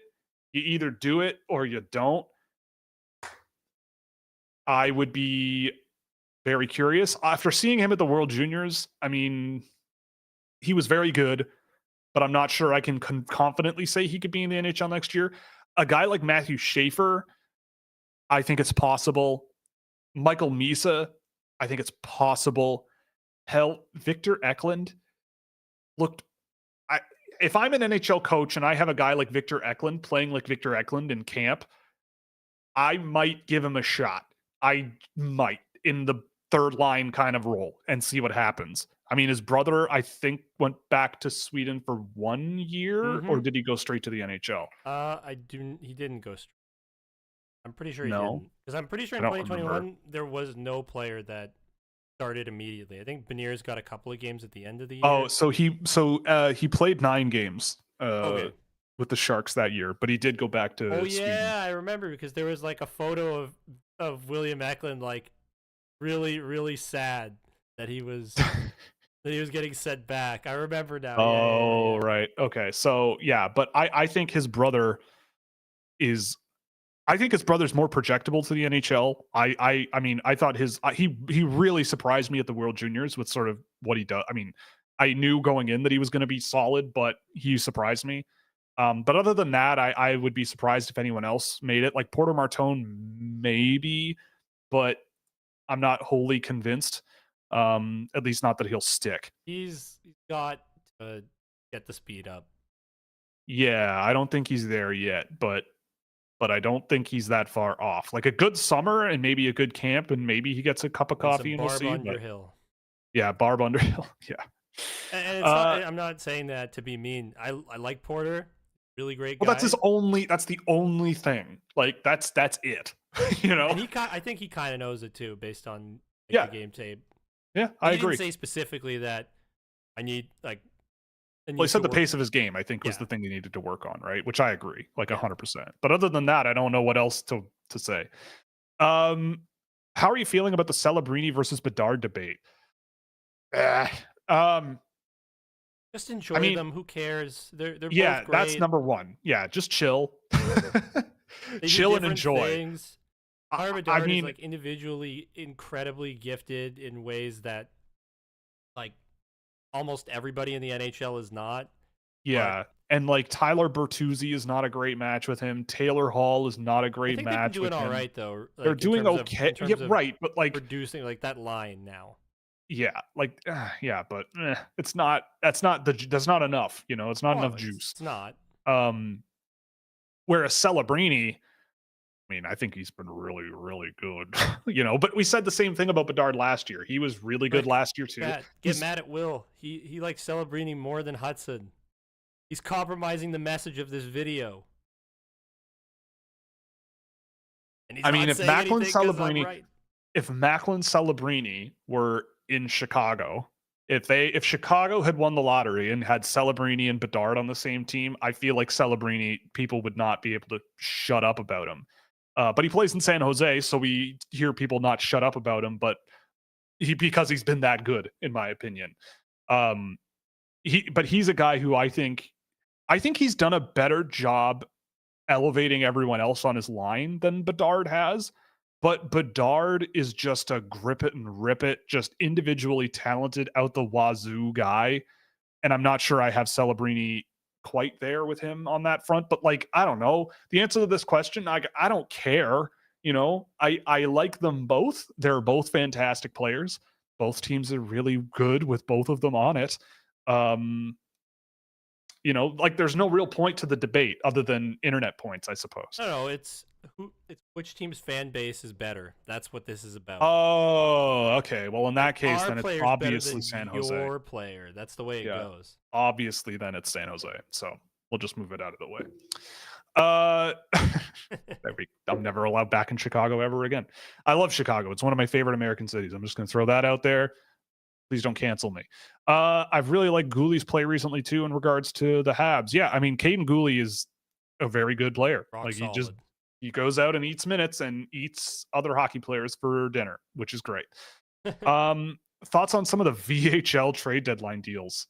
I don't know if that's VHL for real, like the Russian secondary league, or if that was just a typo because C is next to V on the keyboard. I mean, the CHL trade deadline every year always makes me go, God, I wish I ran a CHL team sometimes. Like just to make it a goal of mine to tank for a little while, get a bunch of draft picks, draft a bunch of fun hockey players, and then in 2 years trade them all for like 40 picks and then have like every pick in the second round. Like I would love to have that happen because some of the CHL trades especially in Ontario have been hilarious. Oh, hello. I have a visitor. We're cat sitting right now. Um I don't know if there's a list of CHL trades. Yeah, like Henry Muse got traded. I don't know why Peterborough got Brady Stonehouse, but whatever. Andrew Crystal got traded. Who else? Charlie Ellick got traded for Jordan Gavin. That will be very interesting for draft people between now and the end of the year. Gavin and Brandon will be very interesting. Joey Willis, Andrew Gibson got traded for a boatload. Apparently, Ottawa didn't get enough on an offer for Luca Pinelli. I don't know how that's possible, but I mean, I would have taken Luca Pinelli on my team, and if I don't know, I guess they just didn't want to. They would rather have nothing and finish the year with Luca Pinelli than get something. And I don't know what the goal is for the Ottawa 67s, but I mean, it's always a ton of fun seeing these because you have to understand in the CHL, like your time horizon is very, very, very, very short. So if you think you have a chance of winning, you're like, I don't really care about draft picks in 2028. Like, if we're bad in 2028, cool, but all these guys on the team that we have now are going to be gone anyway. So if we have a good team, we're going to have a good team this year and maybe next year, maybe. So fire all the picks and make the trade happen. And I think there's a bunch of teams that do that. And and we end up here. So it's always fun to flip through it. And it's almost to the point where I'm just like, what is a draft pick worth in the CHL? I have no idea because some of the things are total nonsense to me because it's like a billion picks and then some trades are like 6 picks or 4 picks and it's for a really, really good player, which I don't know. It's all over the place. It's a lot of fun to keep up with, to say the least. But I don't know. It's hilarious. It's like NBA draft picks. Yes. The what's it called? The Everett Silvertips are going to be a team to beat, and they're going to be very, very difficult. The Silvertips, I believe, are over a 2 goal per game goal differential. They're winning games by 2 goals on average, which is whack. That's really hard to catch up to, but who knows? Especially since they just got Cole Temple, who I like. I think Austin Roast is coming back, and he's a very good asset for that team. It's going to be tough. Thoughts on Jackson Lacombe? Yeah, I don't. I've seen him a few times with Anaheim, and I don't know if I see a long-term NHL guy there, but he's been okay, I suppose. I don't really know. I can't say I've seen a ton of NHL hockey in the last little while, though, to be perfectly honest with you. A lot of World Junior and a lot of catching up because I didn't do much tracking over the World Junior season. He's on pace for a 40-point season, so that's a plus. And he's a above 0 plus minus guy on the Anaheim Ducks this year, which is impressive. So maybe I got to check him out. Maybe I'll take a look at Lacombe as he is this year. Be careful now. Don't want to tell your owners you fell off a table and passed away live on the internet. Scratching yourself on a mic stand. Yep. Well, she just wants in. Anyway. Need me to jump off so we jump on so we might Greg Revac. Hello, Greg. So we can talk Columbus's new boys lighting it up last night. Yeah. And also Greg texted me while the show was going and all it said was LDBB question mark, which, if you're not aware, Luca Del Balbaluz, I believe, had 2 points in his first OHL and NHL game last night. Denton Matejchuk first goal last night. I didn't see much of that game, so I have no comment. But Columbus having good young players that are moving that team in the right direction does not surprise me. They've drafted a lot, and they've drafted a lot of guys that I like. So good for them. And And Dennis also, Mitchell's a lot of fun. and you just spoke about Luca Pinelli. I did, and he's a Columbus Blue Jacket guy. Maybe one day. Mm-hmm. They also have Good Gavin player. Brindley and William Whitelaw. Yep. Which is Yep. awesome. Yeah, it is. They're doing well. Hello. I was wondering if people underestimated Demidov's historic season last year, because if you look at his play in the KHL, he looks like a first overall talent. Who had him at number 2 last year? And with a video conveniently titled "The Challenger to Macklin Celebrini." Yeah, with the first idea overall. that he's somewhat comparable to Celebrini. I think it was. I think it was EP. I think it was EP. Oh, I don't know. I think they did have him at 2 though, right? Let me double check. I did. Yeah, probably. I mean, I don't know. I don't know how you don't. But anyway, I don't know. I mean, I think. I mean, look. People underestimating the Russian Junior League because it's the Russian Junior League. I get it. I get it. But for me, I don't care because you watch. Yeah, he was at 2 on their list, by the way, for what it's worth. There was only a few people that had him not at 2. Hockey Prospect at 4, Chris Peters at 3, Corey Pronman at 8. Draft Prospect Hockey at 3. Cam Robinson had him at 3, but top 3 pretty much universally. So there's that. Anyway, what were we talking about? Oh yeah, the Russian Junior League. But yeah, I mean, I had a little bit of concern with him last year because of how he played in the KHL. He didn't look ready for that league yet, but this year he seems to have figured out a role that really works for him, and he's starting to figure it out. The talent has always been there. So for me, yeah, especially in last year's draft class with who was available after Celebrini, like, again, I'm stunned that the Chicago Blackhawks went with a different player. Like, I cannot begin to imagine how hard I would have pushed for Connor Bedard, Ivan Demidov for 20 years. Like, I just, Levchinov is fine, but it still just blows my mind that was a thing that they said no to. Because I don't know. I feel like Demidov feeding pucks to Bedard or the other way around, tough to stop, Like, is Alex Ovechkin without Nicholas Backstrom playing with him all those years, right? Maybe, but I love me Nicholas Backstrom. He's a heck of a hockey player. Yeah, I'm sure he is to an extent. I think with Ovi, he played a lot of hard miles, and that made him turn into a standstill shooter that kind of waits at the blue line. Yeah. So, yep. Like prime Ovi, ungodly player. Ungodly player. The guy who's putting in the shot on his backhand while falling down, inspiring Austin Matthews to become an NHL player. 300 hits a season. Yeah, like that's crazy. That's crazy. Yeah, a billion hits a year, a billion goals a year, like 150 penalty minutes. Isn't he almost 40? 40 now? Yeah, I think he's 40. Yeah, he was drafted in 2004, right? No, 2005. So wasn't it 4? Wasn't Crosby 5? Oh no, Crosby was 05. Yeah, Ovechkin was 04, so that's 20 years ago. So yeah, he's pushing 40. Jeez, wild. Kirill Marchenko might be the best Russian winger in the Metropolitan. I mean, Alex Ovechkin's still scoring a lot of goals. Panarin. Yeah, Panarin. Yeah.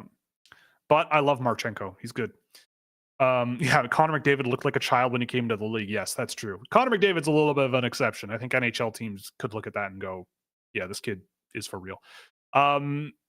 It's more about, like, if you're in the second round, are you going to draft a guy that looks like a little more? I think that was directed at me when I made a comment about Lane Hutson looking like a child. Yes, yeah. But it's just... Yeah. Do you think Cole Hutson will be more of a goal-scoring defenseman than Lane? Probably not. I don't think. I think they're going to probably... I don't know if Cole Hutson is going to be like his brother in the NHL.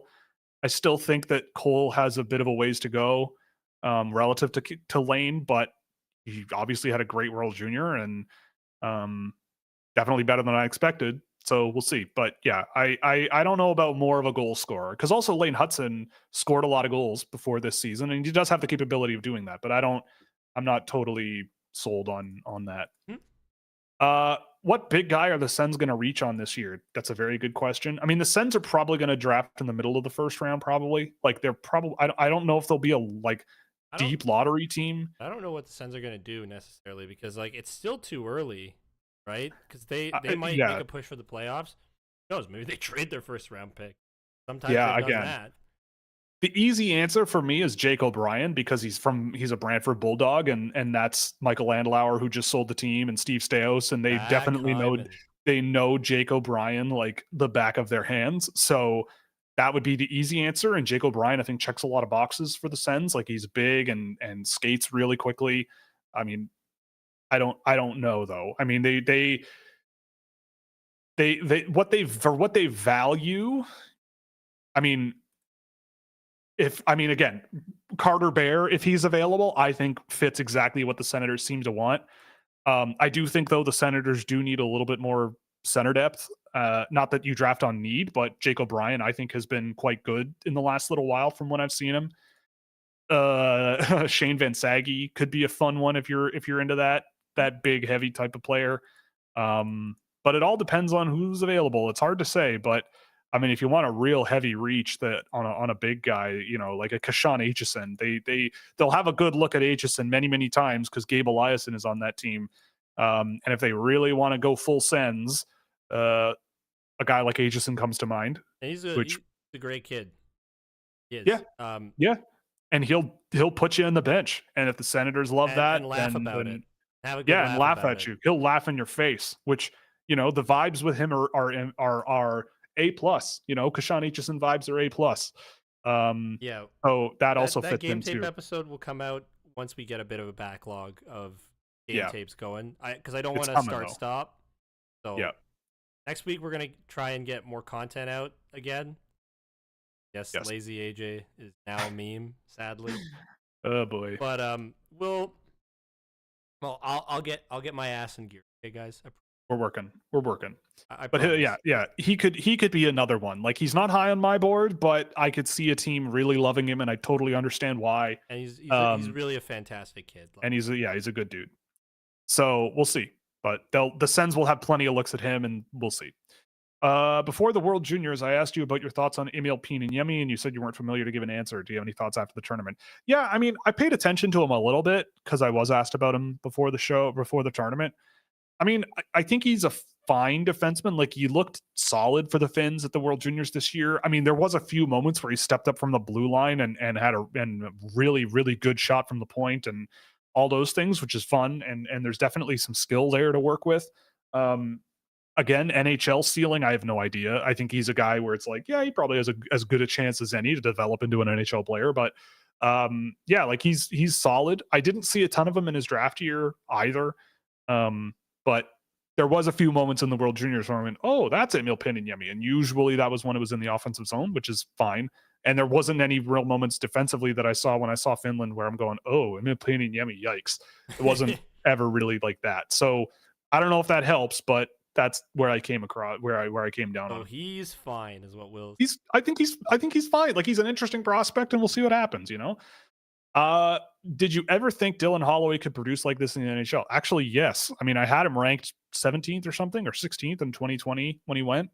I like I really thought that he would give the Oilers more of a boost earlier than he did. And I watched him in the playoffs last year and I went, how is this guy not scoring more? Like he's got so much going for him and all that stuff. And I, you know, to see him find a lot of success in St. Louis, I mean, I'm not sure what the whole story is there, but I'm not really surprised. I mean, he was in the AJHL. I kind of watched him and went, you know, like for this level of play, he was dominant. Like he was insanely fast, really skilled, you know, creative. And I kind of just went, well, there's enough there to find something, some kind of NHL player. There's something. And that speed and that skill level has certainly carried itself forward. And yeah, he's having a good year. I'm sure he's also getting way more time playing on this Probably. Blues because Yeah. it's hard to crack like really high end time on the Yep. Oilers because there's just so many excellent forwards that Yeah, it is. eat up a lot of minutes. Yeah. Updated Boumediene thoughts. I like him more every time I see him, but still struggle to see a first rounder with the lack of mobility. Yeah, I agree on Boumediene. I think it's hard because he's an '07 playing in the NCAA, and I've been very optimistic about a guy like Cullen Potter, and I've given the logical reasons for that of like, if Logan Cooley were in the NCAA playing second or third line minutes, would he be ranked second overall by people, right? And I think with Boumediene, there's a similar thing there, but I just don't think he's the same level of player. But I do think Boumediene is one of these guys where, I mean, I now have him like late first round, but in a tier that stretches into the second round. So for me, like I think there's a nice blank slate to work with Boumediene. Like I'm not sure he's got enormous amounts of like I just don't really know. I think I think there's nice sort of fundamentals to build on, but I don't know what his role will be in the NHL. Like he skates okay. He's got some decent enough skill. He's but it's not. There's nothing I can really point to where I'm going, yeah, your job in the NHL will be X. But I think that if you give him some time, you leave him in college for a few years, put him in the AHL for a little bit, and I feel like with the right coaching and development, he'll find some kind of role because he's got enough tools to make something happen. Uh, thoughts? Oh boy, is this like some 32-year-old Uzbek goaltender, Daniil Prokhorov? Well, his link is purple, so I've looked at him before. Oh, this guy. Yeah, I know this guy, Daniil Prokhorov. So if anyone's unfamiliar, this is a big boy playing in St. Petersburg. And I guess how Um, big he is. yeah. He like 6'6", 250 pounds. No, he's not that big. 6'5", 209. So he's a pretty lanky boy I wasn't still. that far off on the height. No, no, but yeah, no. If you take so again, generally it's like 5 pounds per inch equivalency, suppose ish. So that's what's well 5 times 5 is 25. So you're looking at maybe 190 pounds ish. So a decent sized boy. Um, I mean, I've seen him and I remember liking him, but I feel like he's quite limited as a player. Like he's very big, really good puck protector. He can actually get moving pretty decently, and he's got a wicked shot. Like I'm not surprised he has 10 goals this year in 28 games. Just a wicked shooter. I know that's not a huge amount of goals, but like in the MHL, it's pretty decent. Um, Hmm? but yeah, he can rip it. I don't have him ranked, but I get the feeling someone will draft him. He's a guy where I think if you leave him in Russia for a few years, you'll get something out of him. Kind of like how Florida got Stepan Gorbunov, and he's been having a good year. But he's a guy I do want to circle back on. I actually forgot he existed. So David, our favorite Uzbek, David Phillips. Um, thanks for the heads up on that because I do have to add him. I'll add him to my tab group of players to watch. There we go. There he is. Really, we like David Phillips because he's Uzbek. Don't you remember the Kazakhstan song, the anthem? Yep. Kazakhstan, friend to all except you, except Uzbekistan. They very Well, nosy people with bone in their brain. I like to stir things up. I like to Okay. I like to disturb the doo doo, as they say. Um. Okay, where were we? That line kills me every time. Oh, that's good. Um.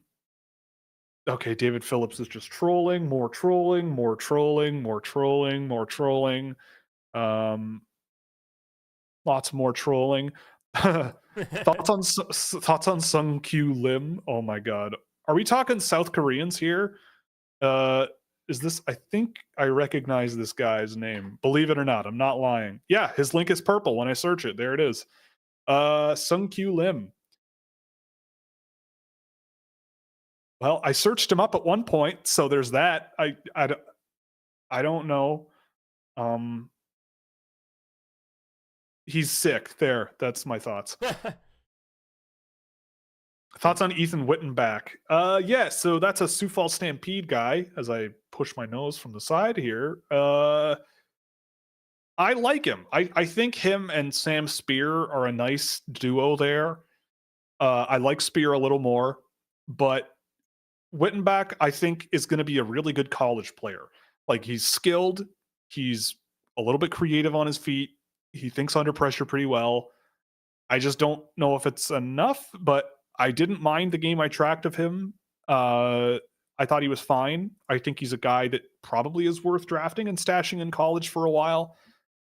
To me, he's one of these guys where I'm like, I don't know if I would I don't know when he's going to be the guy for me to draft, but if nobody picks him and he goes into college and spends 3 or 4 years there, ends up really good, I would be not surprised and I'd be giving him a call going, hey, you want to come on a tryout or here's a entry level deal or AHL deal, whatever. He might be one of those guys.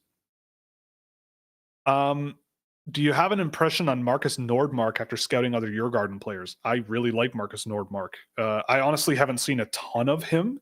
I've seen him more internationally than with his club team, but I think he's a pretty darn good player. Yeah, like I've seen him more internationally than anything, and he is a guy eligible for next year. I don't have a ton of thoughts on him, really, like in terms of detailed style of play, but he's a guy that I have. I already have my tracking sheet for next year's draft already going, and he's penciled in pretty high as a high priority guy for next year based on what I've seen. Uh, yeah, Luco Del Belbaluz is the first Columbus player to score a goal in his first 2 games. Good for him. That's amazing.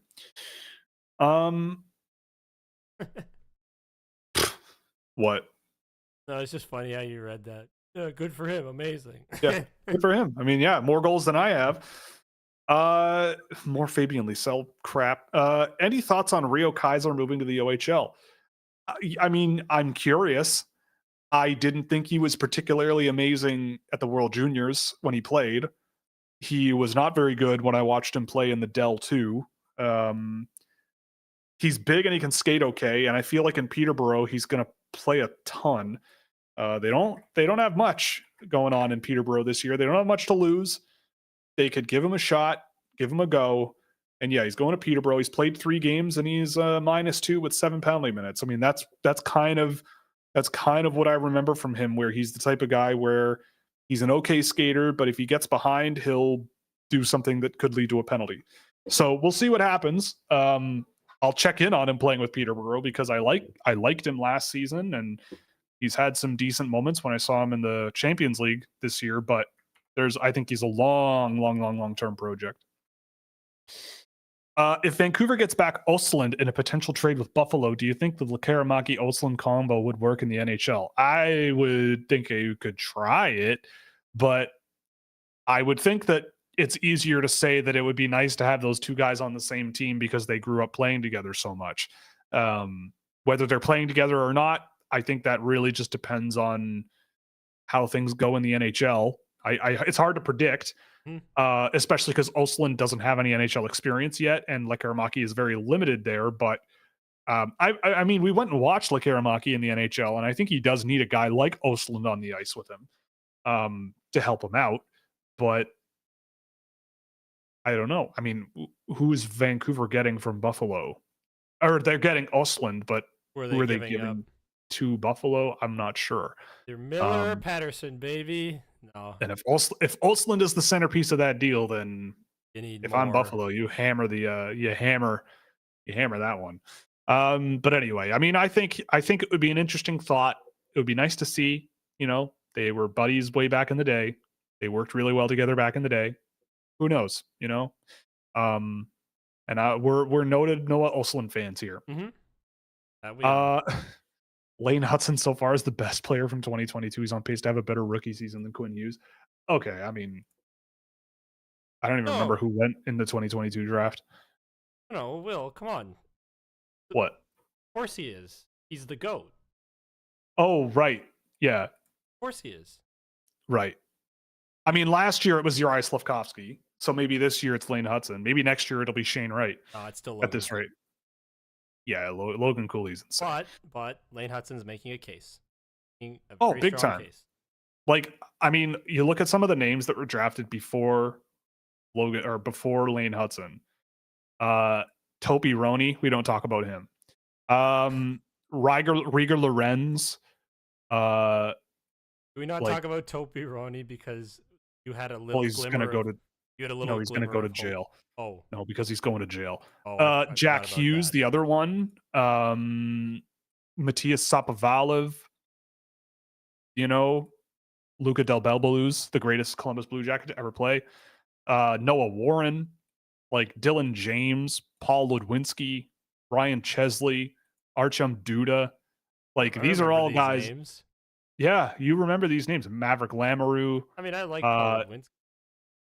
Nathan Gaucher, but like relative to Lane Hutson, like Ludwinski went 39th to Chicago. Like imagine Lane Hutson were on Chicago right now. Instead of Artem Levshinov, they have Dem. Like They just deplete the Habs roster completely. I like Paul Ludwinski as well, but Lane Hutson feeding pucks to Connor Bedard, like frig right off, Mm-hmm. like frig off. Um, yeah, like Nathan Gaucher went 22nd in that draft. You go to like Anaheim. Yeah, There. he's in Anaheim. Yeah, well, he's with San Diego, but he's in Anaheim. I don't know. I don't know, but he's definitely better than a lot of the guys taken ahead of him.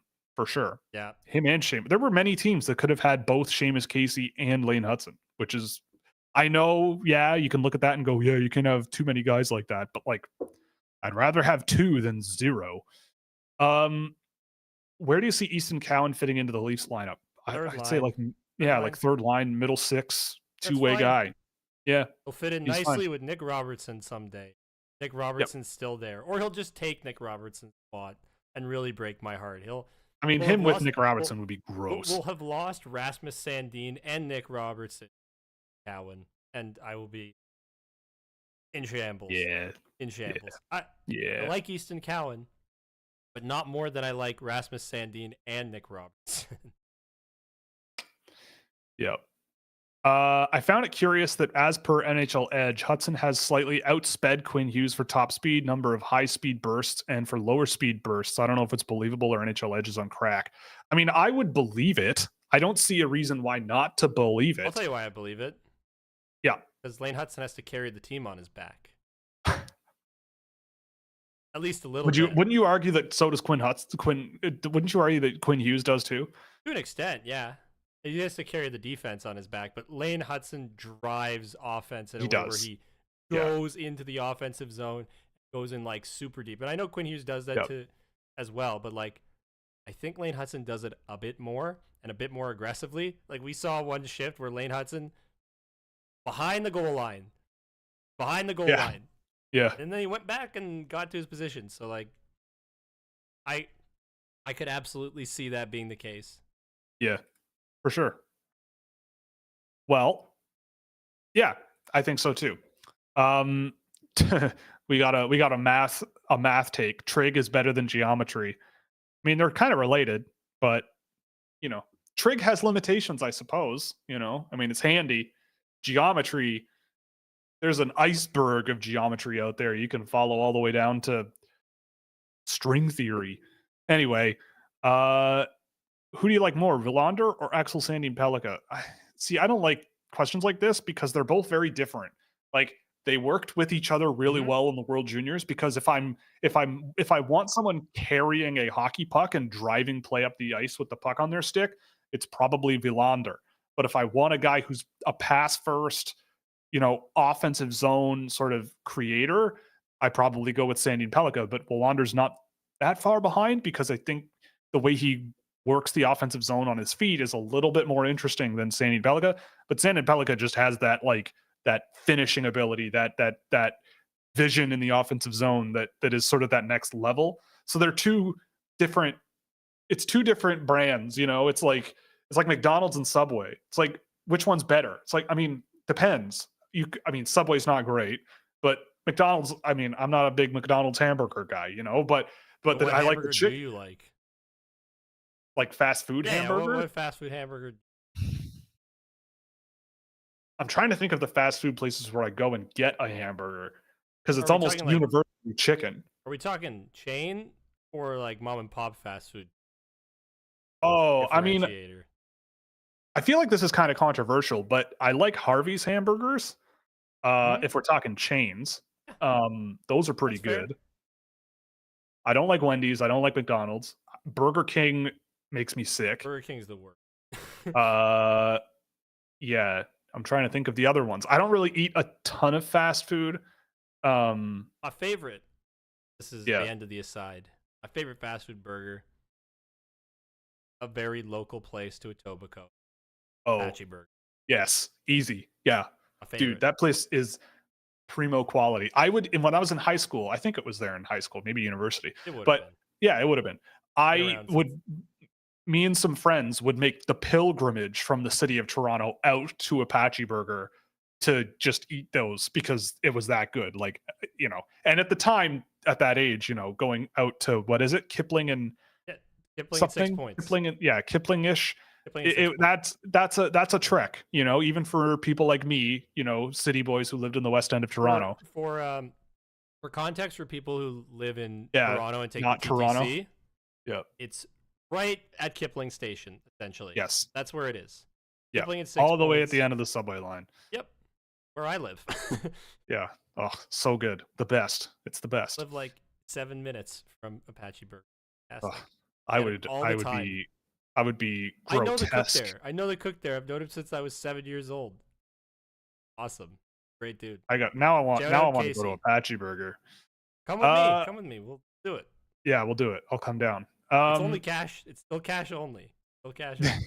Those are the best kind Yeah. of places. Yeah. Have you seen any Leon Bixell with Dallas? I've seen him. When I've seen him, I've been impressed. He moves pretty well for a man that big. Yeah, I honestly, Bixell is another example of a guy where if you want a guy like that in the draft where he went, I totally see why you do it. I saw a lot of Leon Bixell in his draft year because I liked what I saw. He was big and skilled and moved really well. I forget what year that was. Wasn't it Yeah, it was 2022? 2022. So I'm looking at, I had him in the late first round.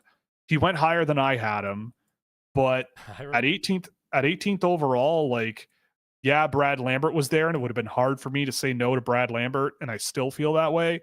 But if someone threw out, if I said, hey, why not, if not Brad Lambert, why not the next guy I had high on my list there, which is Liam Ogren, and then someone came up to me and was like, yeah, but I like Ogren, but like Leon Bixell, like how many times do you find guys that big who can skate like that? Why don't we just take the plunge then? I kind of go, all right, like I won't forget that you maybe say no to Brad Lambert, but I'll do it, because like he is big. He moved well. He was pretty young for his draft class. He's now become much meaner, much more physical than I remember. And yeah, I think he's starting to find a role. I think he's an interesting one. Yeah. I remember midway through 2022 draft season, you popping in the Discord with a comment. It was wrong because you said, "Oh my God, the Ottawa Senators are totally going to take Leon Bixell. Like that's who they're going to fly. Yeah, that's where they're going to go." And they didn't. Yep. But they didn't have a first round pick. No, they didn't. But I remember you thinking, like, somebody's going to jump the shark on this guy because he's humongous big and move. Yeah. I mean, Ottawa would have had what pick that year? Was that the year that it was they traded with Detroit for DeBrincat, right? No. I think so. It was because wait. No, they traded for Chicago. Right. And Chicago had 7. Wait. Yeah. Oh my God. Now I need to look. I need to find out. Sorry, I put us down another rabbit hole. No, it's okay. Yeah. So, number 2, Chicago, acquired from Ottawa with the second round pick. Oh, okay. Yeah. So it was DeBrincat. So the Chicago pick. So Ottawa would have picked 7. Leon Bixell at 7. I don't know about that one, but at 18, I totally get it now in retrospect, especially. And you were also joking around at the time. Well, yes, that too. Yeah. And it probably would have been true. Thoughts on Voronkov and Marchenko popping off? Yeah, I mean, I really like Marchenko. I really do. Really dig him. Nelson to Minnesota. I don't know Brock Nelson. Yes, that would be a lot of fun.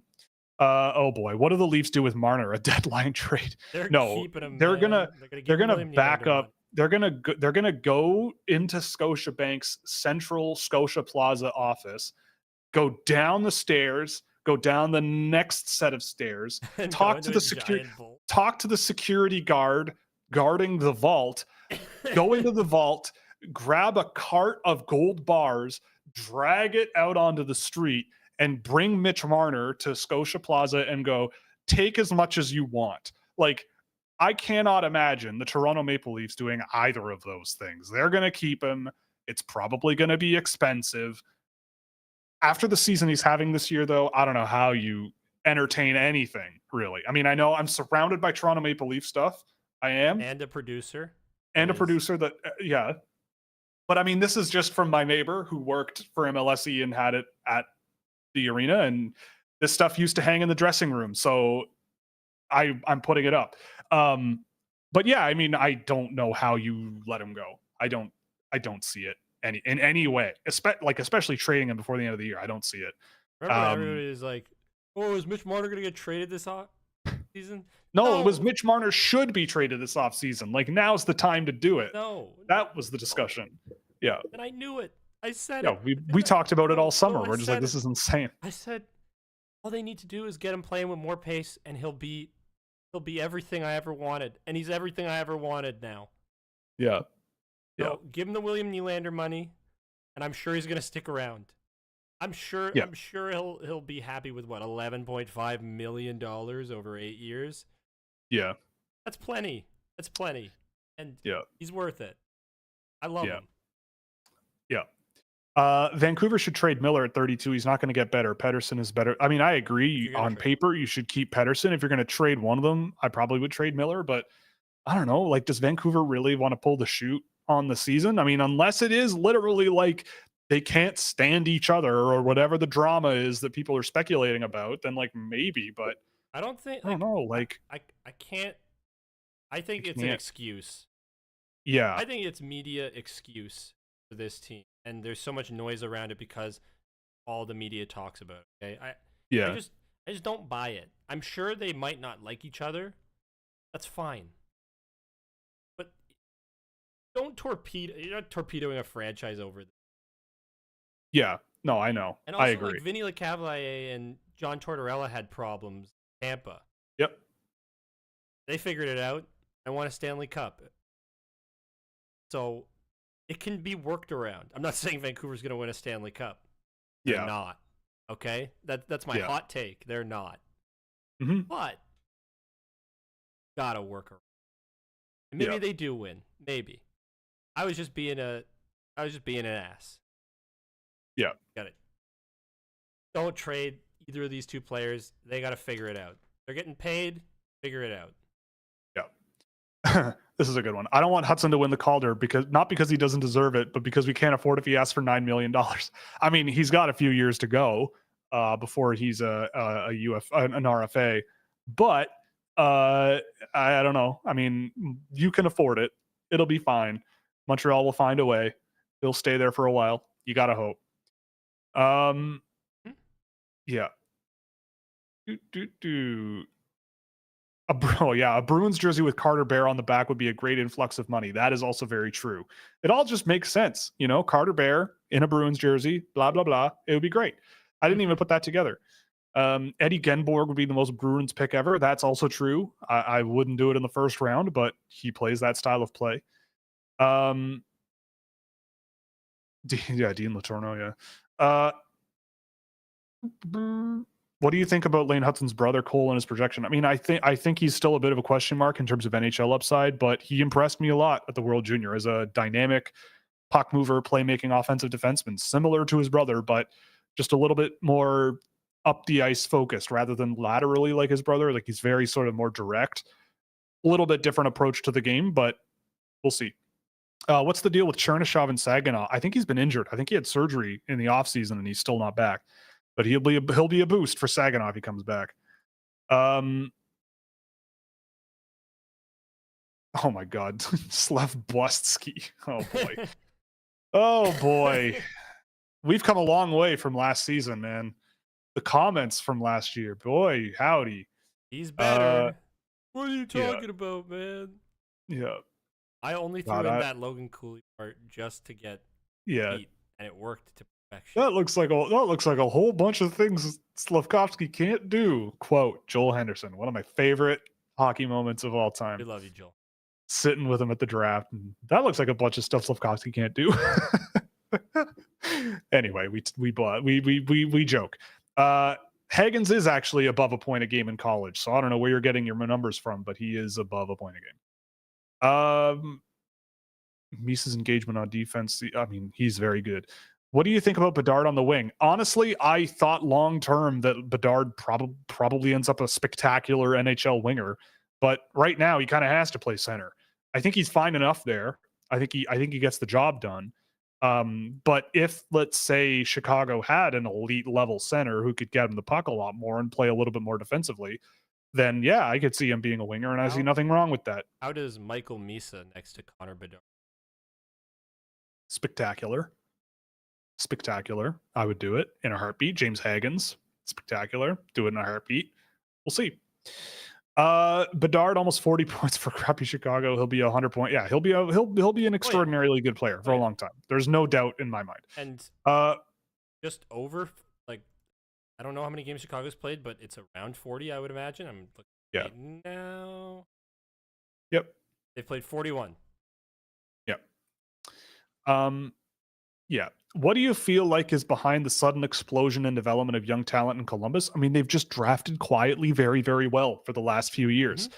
Oh, I didn't change David Jiricek in my tracker here. I'll have to do that. But I mean, what the Columbus Blue Jackets have done over the last few years is draft a lot of offensive talent, right? Like they just draft offense a lot of the time, especially down the board.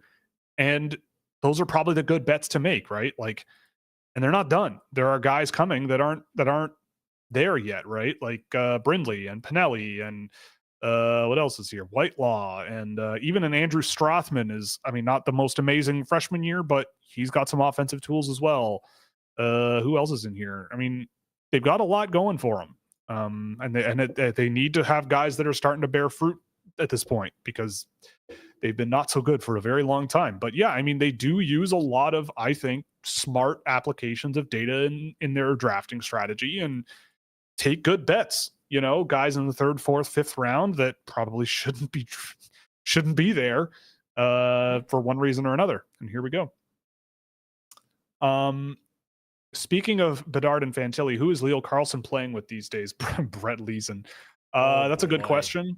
But I mean, I love Leo Carlson. I hope people don't forget about how good he is. Leo Carlson is playing. A good player. That's Leo Carlson. That's why why I wasn't as in love with him in the draft year.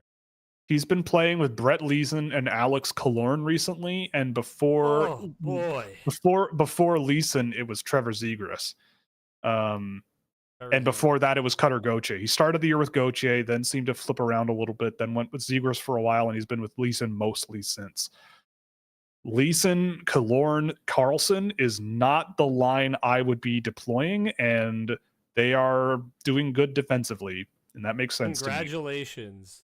Yeah, so we'll see, but I don't know what's going on in Anaheim. Yeah. What is this? Please. Yeah. Like, I just feel like they're perpetually bad, and yeah, it's almost like it doesn't matter because they don't get talked about all that much, except for John Gibson and where he could get traded to. That's literally all you hear, and it's sad. Yeah. I remember when the Ducks won the Stanley Cup, the first Stanley Cup I ever watched. Why can't we get back to being? Yeah, I know. Would you say that Alex Turcotte at 5th overall is now showing why he was picked there? I mean, he's like a third line guy for the Kings right now. Like, it's still there's a lot of guys in 2019 that have had much better careers and are having much better seasons now. But yeah, I mean, when I've seen the Kings, I have thought Turcotte has played decently well. Like, he's very, very, very, very smart and competitive and brings a lot to the table that I like to see. And it's promising. I mean, I'm really glad because he's finally having a healthy season. He's finally getting some consistent role playing and getting his feet going, which is great. But yeah, I mean, he it's a tough situation, but it's kind of now or never. I like what I see of him when he plays. I haven't seen the Kings a tremendous amount, but I've when I have caught them, he's been a solid player, dynamic and quick and competitive and lots to like. So, I mean, I don't know about 5th overall, but he is taking a step, which is definitely necessary and a welcome thing to see. Um, yeah, Carlson is stuck with Leeson and Killorn. That's true. Boop boop boop. What else are we doing here? Yeah, pre-lottery picks 4 through 15 are separated by 4 points. That's nuts. Yeah. Yeah, so the 5 pounds per inch thing is like, it's essentially like, I remember this from my university degree, but it's a general estimate of like, if you take a person, let's say me, and if you take me and clone me, but make me an inch taller, but the same body composition, I would be an extra 5 pounds on average, right? Like, it's not obviously direct, but if you're looking at like, let's say you're 6'6" and 200 pounds, you will look very lanky, right? So it's like the equivalent, you know, lankiness. But if you're 6 feet, generally it's 5 pounds an inch, something like that. Or if you're 5'10", 145 like me, Right. it scales differently. Sure. Because I can't gain weight. Yeah, exactly. It's not for everybody. I do not put on pounds. Everybody told me I'd fill out at some point. I never did. It's the way it goes, man. Yep. Could you see Matt Schaefer over Hagen's situation playing out with a guy like Ryan Lynn over Gavin McKenna for 2026? I mean, I could. I think McKenna is going to be the guy for a while, but in my viewings of next year, like, there are guys that I think could challenge him, right? Like, I really think there's going to be a lot of eyes on Ivar Stenberg next year. That's a really good player that I think are, Ivar Stenberg. He's really, really, really good. Who else is up there? I mean, Mathis Preston doesn't have the production that Gavin McKenna does, but he's really good. Keaton Verhoff might be another one. Like, he's a defenseman with 12 goals in 27 games this year. Like, that would be pretty nuts. Yeah, I saw eat more. I can't just eat more. You got to go to Apache Burger more. Dude, I take ADHD meds. It's an appetite suppressant. That's true. Naturally inclined not to gain weight. Yep. I do think the potential for someone to challenge Gavin McKenna next year is going to be pretty limited, but I do think there are going to be some really, really good ones next year. Like, Ivar Stenberg is the one that I think challenges him. I love Xavier Villeneuve next year as well, a Q defenseman, believe it or not. But see, we always believe it, and then you go into the season, and then go, oh my god! And then you have the Tony moment where it's like, what have I done? Ladies and gentlemen, I have to retract my statement. The Q still sucks. That's basically what he came out. I mean, he did. He did. But yeah, I think it's possible, but not entirely likely, but possible. Is Nashville the new Buffalo just because everyone they trade away just gets better? Maybe. No, because those guys haven't won cups. The thing with Buffalo is that they trade away their best players and then they go win Stanley Cups. Jack Eichel, Sam Reinhart, Ryan O'Reilly. Who else? Brandon Montour. I'm sure there's more. I'm forgetting about. That's the way it goes. Fortunately, Buffalo Sabres, and they're broken. They're cursed. It's over. It's Jover. Look, I want to expand on something because I think I gave a lazy answer before the new year about what I'd do to fix Buffalo. So now's as good a time as any. I think with them, they just need to go after players that are going to up the speed and intensity in their lineup. Really. And like, I feel like a lot of their problems have been circumstantial, where they've just mishandled things in ways that have led them to losing Jack Eichel and losing Sam Reinhart, losing a Brandon Montour, right?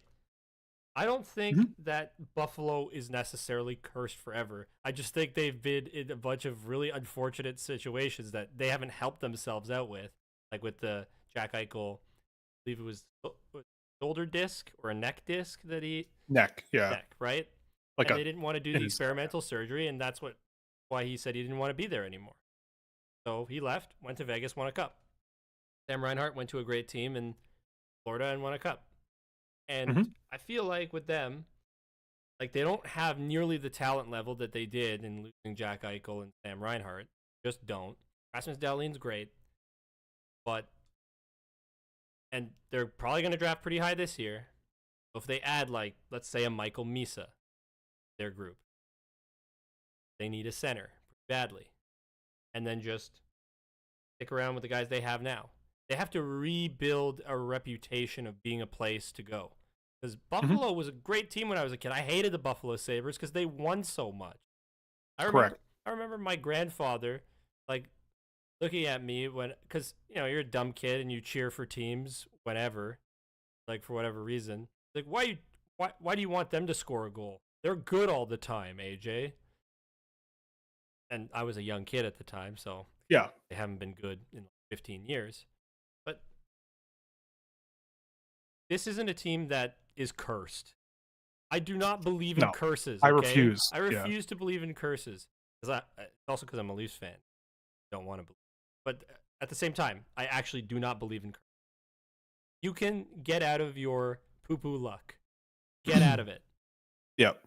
And I think with them, they just got to manage situations better. I think the fact that they traded for Bowen Byram, like Casey Millsap for Bowen Byram, I didn't know what they were thinking really. They went break it down because they needed a more defensive oriented guy. And they got another cowboy, the Dahlin and Power stable that they already have. And now they're in desperate need of a second line center. That's what Yeah. Casey Middlestat is providing for the Colorado Avalanche, a team that could be contending for a Stanley Cup this year. So it's like, I just feel like they've managed themselves poorly. And not that I'm saying it's not that hard to manage properly, but I feel like they've found a way to shoot themselves in the foot at every turn, Hmm. or at a lot of Yeah. turns. So I Yeah. think get a really strong player in this year's draft class, because if you draft in the lottery, you should be fine within the top 5. Like, there's going to be a good player there to get and to help build this team. And then just slowly build up your reputation and find guys who are fast and push the pace. And got to bolster that D group in terms of, like, finding guys to be the partner to Rasmus Dahlin, be the long-term partner to Owen Power. Right. Yeah. Those guys are the pieces you already have and you're going to build around. So you need to find the stable players. You need to find your TJ Brody. You need, well, for Morgan Riley, at least for the time. And now, You're Alex Carrier. yeah, you need your Alex Carrier for all the Habs fan audience that we Yeah. have now, right? Yeah. So that's kind of the way I look at it. Yeah. Okay. Daniil Limousin is 6th in KHL scoring as a 22-year-old. Do you have any thoughts on him being translatable enough to North America? Yes. I mean, I've been watching Limousin for a number of years, going back to the Rodion Amirov, rest in peace, days, Yegor Suchkov. Like, he was part of that really, really fun young group of guys in UFA. I do think there is potential for him to be an NHL contract eligible guy. Wicked release on his shot, really good skill level. I wonder about the pace of his game translating super well, but I mean, he's a real grip it and rip it guy who I think I would be willing to give a shot to once his contract expires in the KHL. There aren't that many of those in the KHL. I think Vasily Glotov is another one that I think I'd give a shot to. There's not that many of them, but Imorzen is definitely on that short list. Yes, I am aware. Gleb Cherkasov also drafted a few spots before Lane Hutson. I still believe in my boy, Gleb. Jumping from the VHL to the AHL is not easy. And Chicago had a rough start to the year, and I know Carolina still likes him, obviously. They still think there's an NHL player there, but he's going to take some time. But Lane Hutson, though, whew, I mean, it's a good, it's a good example for me of two things. One, value fun and creativity, because I wouldn't say that's something Trigozlov had a tremendous amount of. And also don't overrate Russian junior hockey as much, because I really like Gleb Trigozlov still. I think he's a great player. But the Eastern Conference of the Russian Junior League is not a very good level of hockey. And I do think he was still drafted too late. But I definitely don't, I got to think about this right. I don't think he was drafted too late more than I think Lane Hutson was drafted too late, if that makes sense. Like, it makes less sense that Hutson went that late to me than it does Trikazov, I guess, is what I'm saying. Yes, Noah Warren is indeed allergic to getting points. It's never really been his brand. He was always going to be like a stopper guy. Oh my God. Remember when a few years ago at the U18s in Texas, the Nets came loose 20 times a game? I mean, That I hope they have was in fixed that as well. 2021. But it was COVID. Everybody was all scrambled up from COVID. Um, yes, and I agree that Anaheim needs to take a page from Columbus's playbook. I mean, everybody could take a page from Columbus's playbook for their mid to late round picks. It's it's what I do. Look at Calgary last year. I don't think they're upset. Um, Yeah, eat more. I love that. Where would Hagens go? Hagens and Schaefer be ranked in 2022? Not hindsight, but if they were having this season, but in 2022. So I'm going to do this. I am going to say that in my heart of hearts, Logan Cooley should have been a number one for me 100%. I thought about it at the time. I had those two guys as if you go back at my rankings video from then, it was who should the Montreal Canadiens draft? And I said either Wright or Cooley. I didn't care. And then it was Slavkovsky. It should have been Cooley at number one for me in retrospect. And I regret, I mean, I love Shane Wright as a player still, but so we'll say Cooley at one, we'll do a bit of revisionist history there. But including Hagens and Schaefer, I probably go Schaefer, Cooley, Hagens, Wright, Lambert, Slavkovsky. That's what I had. I had Wright, Cooley, Lambert, Slavkovsky, but I'm the king of the world right now, so I'm refusing to do that, and I'm switching Cooley and Wright around. But I would have probably Schaefer ahead of Cooley, Hagens after Cooley, then Wright, Lambert, Slavkovsky, Juracek, Nemec, all the way down. Okay, last question of the day. How about Andrew Crystal and Berkeley Catton teaming up? I mean, that's gross. Hell It's yeah. disgusting. I don't know how the heck they're going to compete against the Everett Silvertips, but it will help having those two guys. I don't even know if I'd play them together, but having those two guys on the same team, Who'd like, Everett add? who cares? But who'd Everett add? Because I know they had well, number one, and... they didn't need to add everyone. They didn't need to add. They got they got Cole Temple, who's pretty good. Okay. They got and he's a younger guy, like he's a draft eligible this year, so we'll get him for a while. But I don't think they've made any other trades. They're getting a guy that was one of their leading scorers last year back. I believe Austin Roast was their leading scorer last year. He was third on the team in scoring last year. Like Julius Miettinen, like they already have such a loaded roster. Like it's ridiculous. Landon DuPont, our boy. Like their defense group this season of DuPont, Terrence Smith, Caden Hamill, Eric Jameson is stupid good. Yeah, Austin Roast is coming back supposedly. It's just like if they get decent goaltending, they're a very, very, very hard team to beat. But I mean, Spokane's going to try. A few other teams are going to try. It's never over until it's over, but that's a tough group to beat. On that note, we're also a tough group to stay on time for sure, but this was a lot of fun. Thanks for joining us on this Friday afternoon. Hope you have a lovely weekend, a great weekend. I'm seeing some old friends from high school, which is going to be a lot of fun. Awesome. Play some Gloomhaven. We're going to play some Gloomhaven with my I forget what character I am in Gloomhaven. I forget which one, but regardless, it's going to be a good time. Anyway, but that's going to be it. We're going to be back Monday night with a whole other show, a whole new set of things to probably do by then, Monday night, 8 p.m. Eastern Standard Time. Once again, we're brought to you by Fanatics. You can use our link in the description or the link in the chat or the QR code in the video window, and you can get it. You'll give us a small kickback on anything you buy in the store. As well, Puck Preps, you can sign up over there. Helps us out a ton as well. We have tons of NCAA coverage and CHL coverage, especially as those two things become more one and the same. And of course, Scouching.ca.